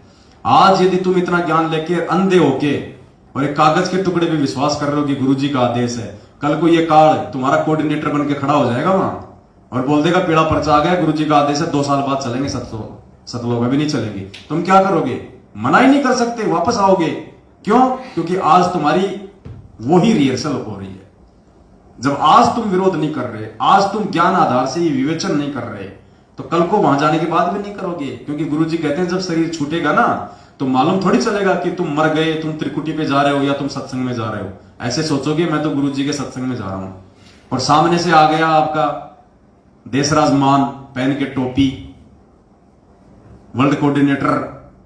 जब तुम छोटे छोटे कोऑर्डिनेटरों का आदेश मान रहे हो तो बड़े के तो मानोगे, और काल उसी का रूप बना के खड़ा हो जाएगा, बोला चलो आदेश हो गया गुरुजी का, 2 साल बाद आएगा विमान तब चलेंगे। 2 साल में तो काल तुम्हारे को गधा बना के छोड़ देगा। तो परमात्मा कहते हैं मालिक उनके साथ ये चमत्कार करेगा जो भक्ति चाहेंगे, जो बकवाद चाहेंगे उनके साथ ये नहीं होगा। तो पुण्यात्माओं, बस ये छोटा सा एक संदेश था जो परमात्मा ने प्रेरणा की। तो सभी भाई बहनों ने मिल बैठ के आप जीव के साथ एक छोटी सी सत्संगति कर ली। आगे भी परमात्मा समय देते रहेंगे, मौका देते रहेंगे, दया बख्शते रहेंगे, तो हम सभी भाई बहन आपस में मिलके छोटी छोटी ये ज्ञान गोष्ठियां, क्योंकि देखो परमात्मा के वचन के अनुसार आने वाले समय में ऐसा ही होना है। देखो जो मैनेजमेंट वाले भाई बहन ना, वो तो बहुत पीछे छूट गए। तुम तो हमें जिंदगी में नहीं पकड़ पाओगे। अगर तुमने 2 साल बाद शुरू किया, समझ में आने के बाद 1 साल बाद शुरू किया, तो हम 7 साल से जो काम कर रहे हैं तुम 1 साल में उसकी पूर्ति कहां से कर लोगे? तो तुम तो बहुत पीछे रह गए भाई लोगों, तुम तो बहुत पीछे रह गए। और सौभाग्यशाली है वो आत्मा जो कई वर्षों से साथ संगतियों से जो जुड़ी हुई है, एक रस। बाकी तो लोग आंधी की तरह आते हैं, 4 दिन बाद तूफान की तरह भाग जाते। वो सोचते हैं वहां तो कोई पद मिलेगा, यहां कोई पदवाद नहीं मिलता भाई। यहां तो अगर भगत बन के रहना है, दास बन के रहना तो रहो। यहां कोई कोऑर्डिनेटर, कोई संभागीय कोऑर्डिनेटर, कोई सेवादार, कोई ये नहीं है। यहाँ कोई नेता नहीं है, कोई सरपंच नहीं है, कोई ठेकेदार नहीं है, सब भगत है। यहाँ पे सब सेवादार है। यहाँ प्यार प्रेम एकता पक्षपात रहित है जो सतलोक में है, जो परमात्मा के आश्रम में परमात्मा रखना चाहते थे, लेकिन काल प्रेरित उनके परिवार वालों ने रहने नहीं दिया। तो यहां बकवाद नहीं चलती, यहां भक्ति चलती है। अगर भक्ति करनी है तो साथ संगति में आओ, और अगर बकवाद करके अपना जीवन नाश करना है तो मैनेजमेंट के साथ में लगे रहो। फिर परमात्मा कहते हैं कि कौन सी वाणी है मालिक की, उनको देवगढ़ जोड़, संतों के नहीं काम के उनको देवगढ़ जोड़, चातुर प्राणी चोर हैं मोद मुगद गढ़ ठोट, और संतों के नहीं काम के उनको देवगढ़ जोड़। जो बकवादी है ना, परमात्मा कहते हैं उनको तो उनके गले जोड़ दो, उनको तो उन्हीं के साथ रहने दो। वो संत और भक्तों के काम के नहीं है, वो सात संगत के काम के नहीं है। वो बैल है, उसको हड़ में जुतने में ही उसको मजा आता है। तो भाई और बहनों, बस ये छोटी सी विनती थी, परमात्मा ने दया बख्शी, आप सभी के बीच में आए बैठे, फिर से मालिक दया बख्शेंगे तो फिर छोटी छोटी सात संगतियां होंगी। और इन सात संगतियों का मकसद है हम कुछ सीखें, समझें, परमात्मा के प्रति अपने विश्वास को बढ़ाएं और मर्यादाओं में रहें और परमेश्वर की भक्ति में आगे बढ़ के गुरु जी को प्रसन्न करें। और आने वाले विनाशकारी समय में हम अपने रक्षा के हम स्वयं कारण बने। सत साहेब। बंदी छोड़ सतगुरु रामपाल जी भगवान की, बंदी छोड़ सतगुरु रामपाल जी भगवान की जय हो। बंदी छोड़ सतगुरु रामपाल जी भगवान की जय हो। सत साहेब।